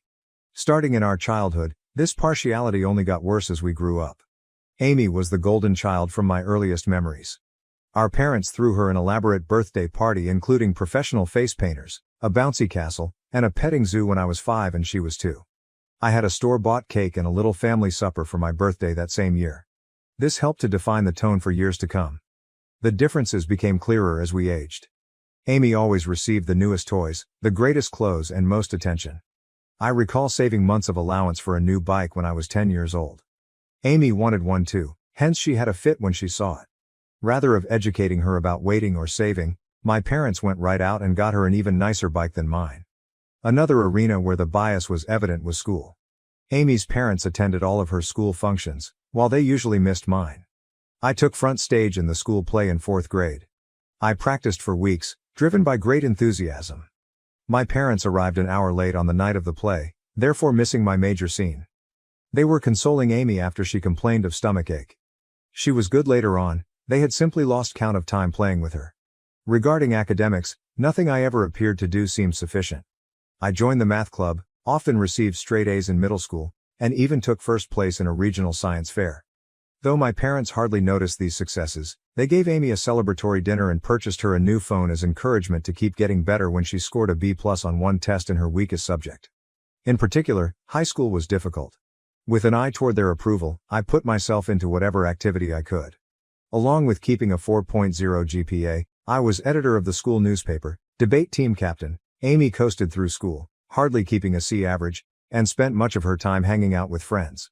I was chosen from our university as one of 2 junior year applicants to participate in a famous summer program at Harvard. It was such an honor, and I felt great. My dad grumbled and moved the topic to Amy's forthcoming dancing performance when I told the news over supper. At least my mother remarked, "That's nice," but she moved on fast. My parents couldn't bring me to the airport on the night Amy's concert fell on the same day I was leaving Harvard as they wanted to see Amy perform. I asked the parents of a friend for a ride. Another agonizing experience was the college application process. I worked months on improving my essays, engaged in extracurricular activities, and SAT preparation. Several elite colleges accepted me and I was given a sizable scholarship to my ideal college. When I told my parents about this at supper, their reaction was barely passable. "That's good, but don't let it run to your head. College isn't everything," my dad advised. "Just remember about us when you're off becoming a big shot," my mother said. On the other hand, my parents were quite understanding when Amy barely passed high school and chose not to attend college. They admired her for knowing herself and for defying social expectations. Something they never done for me, they even paid for her a car as a graduation gift. Emotionally, this persistent favoritism suffered me greatly. Over my teens and early 20s, I battled anxiety and despair. Beginning therapy in college, I came to realize that my parents' actions were not my fault. Years of effort were needed to develop my self-esteem and learn to validate myself rather than depending on my parents' approval. My immediate family did not help me, yet I still managed to lead a decent life. By the time I finished from college with honors, I had a decent job in finance, and even purchased my own house by 27 years old. Though my parents aren't, I'm glad of what I've accomplished. Here then, is where the current drama begins. On Dad's side, my grandfather died not too long ago. He left a sizable estate and was a successful businessman who started from nothing. In his will, he split his possessions equally among his grandchildren, including me, Amy, and our cousins, as well as his children, Dad and his siblings. My portion of the bequest was significant, roughly $500,000. It would have let me invest in my future, pay off my education loans, and perhaps even launch my own company someday. This unanticipated windfall and the chances it could present made me happy. When the will was read, though, my parents clearly became agitated. Later, they drew me aside and said they felt it was unjust I received an equal portion. Amy, who lives in our parents' basement and works part-time at a coffee shop, said she needed the money more since she was suffering. Though stunned, I attempted to keep cool. I clarified that Grandpa made this decision. They had no say on how he decided. They insisted I should act morally and give Amy my fair part. They became enraged when I turned down and began guilt-tripping me, calling me unappreciative and selfish. Every incident my dad could recall where they had helped me came under discussion. Though I worked part-time to help with finances, he emphasized paying for my medically necessary braces, buying me school supplies, the bare minimum, and allowing me reside at home during college.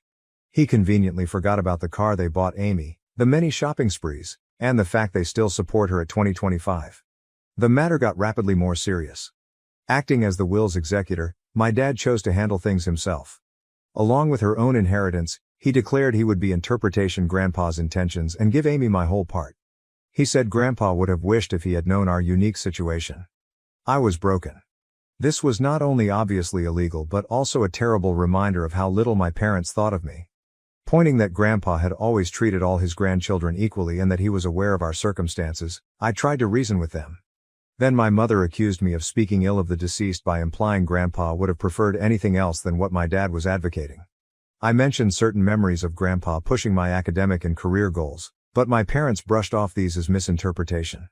They said Grandpa wanted to make sure Amy was taken care of and had privately voiced worry about her future.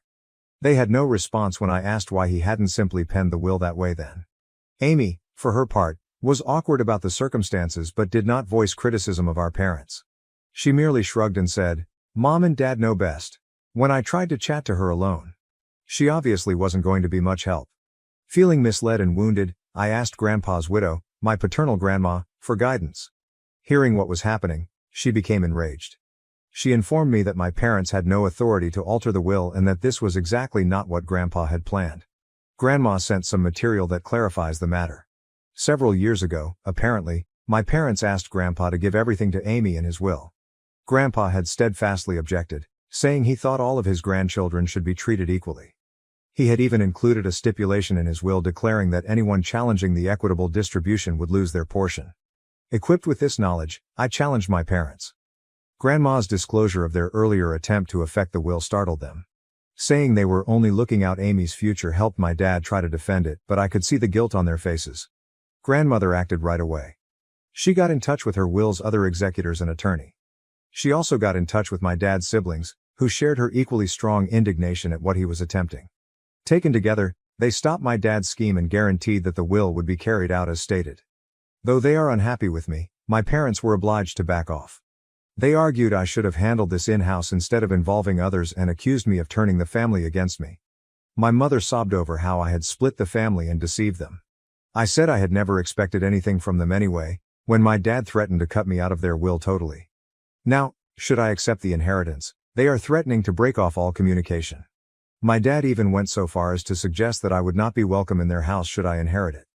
In a particularly low blow, my mother remarked that my acceptance of the money reveals that I never truly loved them and was merely ready to profit from their passing. The matter splits the extended family. A few of my cousins are encouraging since they understand the long-standing favoritism and value me for advocating myself. Others believe I should have yielded in order to preserve peace since family harmony comes first over financial considerations. Although my dad's siblings are definitely on my side, this has strained their relationship as well as my parents. Amy finds herself enmeshed in all this. She confided in me privately that although she feels bad and didn't ask for this, she is not ready to challenge our parents.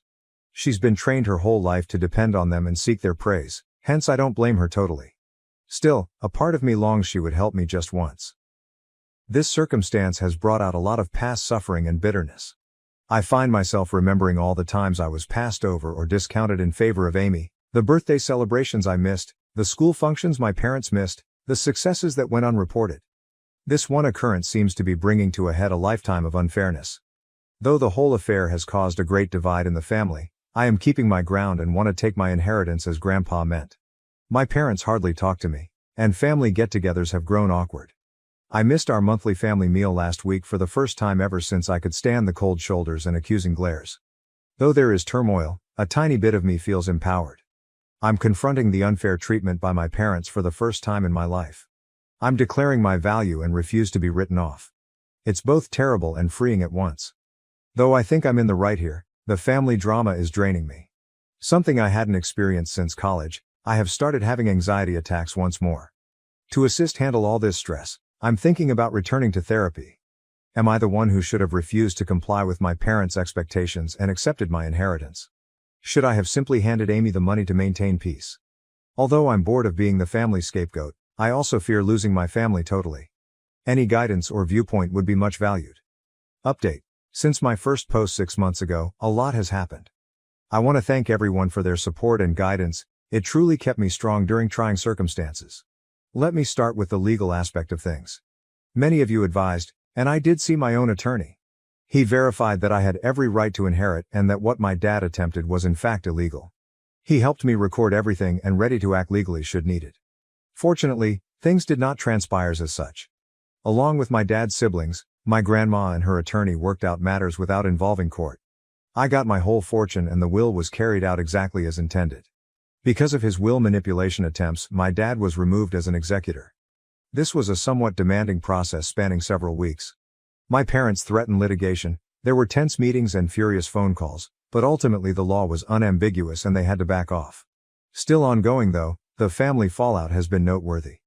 At first, my parents doubled down on their viewpoint. They charged me with being avaricious and neglectful of my sister. They also sought to mobilize other family members against me, disseminating allegations that I had somehow coerced Grandpa into giving me money. Luckily, most of the family saw through their trickery. About 1 month following the will's acceptance, there was one really unpleasant occurrence at a family gathering. When my parents showed there unannounced, my aunt was hosting and hadn't asked them to come. They started a scene. Starting to shout about how I had taken from Amy and corrupted Grandma against her, my dad became saying I had ruined all these wonderful memories. My mother flung an old photo album squarely at my feet. It was awkward and terrible. It took several relatives to cool things down and persuade my parents to leave. Bless her heart, my grandmother turned out to be my most powerful supporter over all of this. She related tales of how my grandfather had always been pleased of my achievements and how he especially wanted to make sure all his grandchildren had equal chances. She even said Grandpa had maintained a scrapbook of my accomplishments, newspaper clippings of academic honors, copies of my college acceptance letters, and even the program from that university play my parents had been late for. This insight was sad as well as wonderful. Grandma also volunteered to straighten the records with the wider family. She organized a family gathering excluding my parents, laying out the entire history of my parents' partiality including events I had long forgotten or never ever heard about. Having someone at last recognize the unfairness I had gone through for years was vindicating, but it also reopened old scars. About my sister Amy, she at last found her voice in all this. She came to me personally and apologized for not sticking up for me earlier after some soul-searching and several long talks with our grandmother. She said she thought our parents' preference was improper, but she had been too terrified to confront it. We discussed our childhood and how it influenced both of us in great length and emotional intensity. Amy admitted that being the favorite child wasn't as wonderful as it seemed. She never learned how to stand on her 2 feet and felt great pressure to live up to our parents' expectations. She told tales of times she yearned to accomplish things on her own, but our parents would swoop in and handle everything for her, therefore depriving her of the opportunity to develop and learn from her mistakes. For our relationship, this talk marked a sea change. We began to mend the sibling link our parents' partiality had broken. Just the two of us have been routinely meeting for coffee to discuss and encourage one another through this family crisis. Declaring that she was going to pay for college with her inheritance astonished everyone. She claimed seeing me stand up for myself motivated her to start managing her own life. Once she decided what she wanted to study, she registered in a nearby community college, first intending to transfer to a 4-year university. Our parents let out startled gasps. They knew, I believe, that their babying had not done Amy any favors. The response of my parents to all this has been diverse and changing. They first attacked both of us angrily. They tried to guilt Amy into quitting college to help the family since they said I turned her against them. They changed strategy when that proved ineffective. After several protracted talks with my grandmother and seeing Amy's great transformation, my mother began to recognize how damaging their actions had been. She has made some hesitant moves toward reconciliation, even beginning therapy to address her problems. She got in touch to apologies, owning that she had been unfair and requesting a chance to right things. It's a slow process, and while I'm gently hopeful, I'm also keeping strong limits. Sadly, my dad has been less likely to own any mistakes. Still furious, he feels as though he is the victim in all this. He has been chilly toward Amy since she chose to go college and hardly speaks to me. He has tried a few times to control us, threatening to sell our childhood house should we fail to come to our senses or forgiving us should we realize we were wrong. Although we are both standing strong, it hurts to see him distance both of his children like this. The dynamics among the extended family have changed dramatically. I now live closer to my dad's siblings, who have been quite helpful, and my grandmother. Having heard from my aunts and uncles about handling my dad's challenging conduct over the years, it has lessened my loneliness in this fight. Deeper bonds with some of my cousins who stood by me have also developed. Starting a monthly cousin meal allows us to all catch up free from the drama of the older generations. For myself, I have been making sensible use of my inheritance. Having paid off my college loans, I now feel an amazing degree of financial freedom.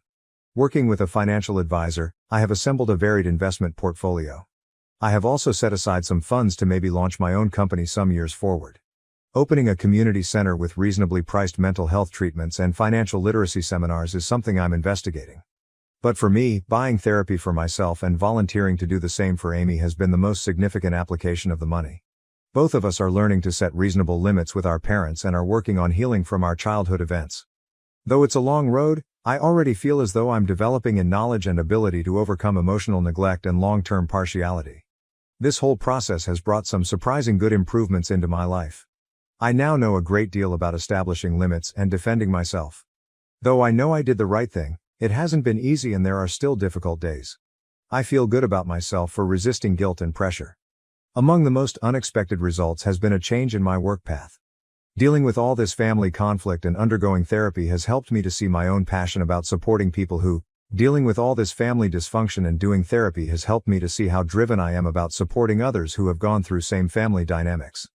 Currently thinking about returning to school to specialize in adult children of emotionally immature parents and work as a family therapist. I have also been helping youngsters from challenging family homes at a nearby youth facility. Being able to offer the kind of encouragement and support I wish I had had as a youngster is immensely satisfying. I'm even considering creating a scholarship fund for children from same circumstances using some of my inheritance. My contact with Amy has kept getting better. Once a month, we have a siblings day when we do something entertaining, just the two of us. Our hiking and picnic last month was the most laid back and connected we had felt since we were small children. Without our parents' influence, we are gently reconstructing our connection on our own terms. Regarding my parents, things remain tricky. Our relationship has been trying to be rebuilt by my mom. She has been routinely attending therapy and has even begun to see some of the damage her favoritism brought about. We have had a few one-on-one lunches when we have had some honest, though challenging talks regarding our past and forward direction. Though it's not flawless, improvement is evident. My dad still objects to change though. He still says he'd done nothing illegal and that Amy and I should be appreciative. He refuses to be in the same room with me, hence he missed several family functions. Though it hurts, I am trying to let go of my need to compel him to see things differently or control his reactions. For both Amy and me, Grandma now serves as a rock. She has been sharing additional tales about our grandfather and his pride of us for advocating for ourselves. She always supports justice and understanding, thus she has been a fantastic mediator in family problems. The whole process has imparted a lot of lessons about the actual meaning of family. I've come to see that occasionally the family you select might be more encouraging than the one you were raised in. Along with developing a close-knit circle of friends who have been quite helpful along this journey, I have grown closer to my aunts, uncles, and cousins who stood by me. Setting limits and practicing self-care have also become more crucial to me. I'm growing better at saying no to circumstances that compromise my mental health, and I no longer feel bad about giving my personal well-being top priority. I was so preoccupied with trying to achieve my parents' favor that I had always put off investigating new interests and hobbies. To those in same circumstances, I would wish to advise: not let someone make you feel bad about getting what is rightly yours. Even if it generates controversy, it's reasonable to defend yourself. Though family dynamics might be complex, you are deserving of fair treatment. Remember, you never have too late to begin developing the life you are due. See a therapist if necessary. Surround yourself with encouraging people. And don't hesitate to establish limits. Who you are personally defines your value, not how your family treats you. I want to thank each of you once more for your suggestions and encouragement. It meant more than what you would have known during a really trying period. Although the road has not been simple, I am excited about the future and confident in self-assurance I have not experienced in years. Where this new chapter of my life will lead excites me, and I am resolved to stop the pattern of favoritism and build better relationships in my own future family. Regarding my parents, things remain tricky. Our relationship has been trying to be rebuilt by my mom. She has been routinely attending therapy and has even begun to see some of the damage her favoritism brought about. We have had a few one-on-one lunches when we have had some honest, though challenging talks regarding our past and forward direction. Though it's not flawless, improvement is evident. My dad still objects to change though. He still says he done nothing illegal and that Amy and I should be appreciative. He refuses to be in the same room with me, hence he missed several family functions. Though it hurts, I am trying to let go of my need to compel him to see things differently or control his reactions. For both Amy and me, Grandma now serves as a rock. She has been sharing additional tales about our grandfather and his pride of us for advocating for ourselves. She always supports justice and understanding, thus she has been a fantastic mediator in family problems. The whole process has imparted a lot of lessons about the actual meaning of family. I've come to see that occasionally the family you select might be more encouraging than the one you were raised in. Along with developing a close-knit circle of friends who have been quite helpful along this journey, I have grown closer to my aunts, uncles, and cousins who stood by me. Setting limits and practicing self-care have also become more crucial to me. I'm growing better at saying no to circumstances that compromise my mental health, and I no longer feel bad about giving my personal well-being top priority. I was so preoccupied with trying to achieve my parents' favor that I had always put off investigating new interests and hobbies. To those in same circumstances, I would wish to advise not let someone make you feel bad about getting what is rightly yours. Even if it generates controversy, it's reasonable to defend yourself. Though family dynamics might be complex, you are deserving of fair treatment. Remember, you never have too late to begin developing the life you are due. See a therapist if necessary. Surround yourself with encouraging people. And don't hesitate to establish limits. Who you are personally defines your value, not how your family treats you. I want to thank each of you once more for your suggestions and encouragement. It meant more than what you would have known during a really trying period. Although the road has not been simple, I am excited about the future and confident in self-assurance I have not experienced in years. Where this new chapter of my life will lead excites me, and I am resolved to stop the pattern of favoritism and build better relationships in my own future family.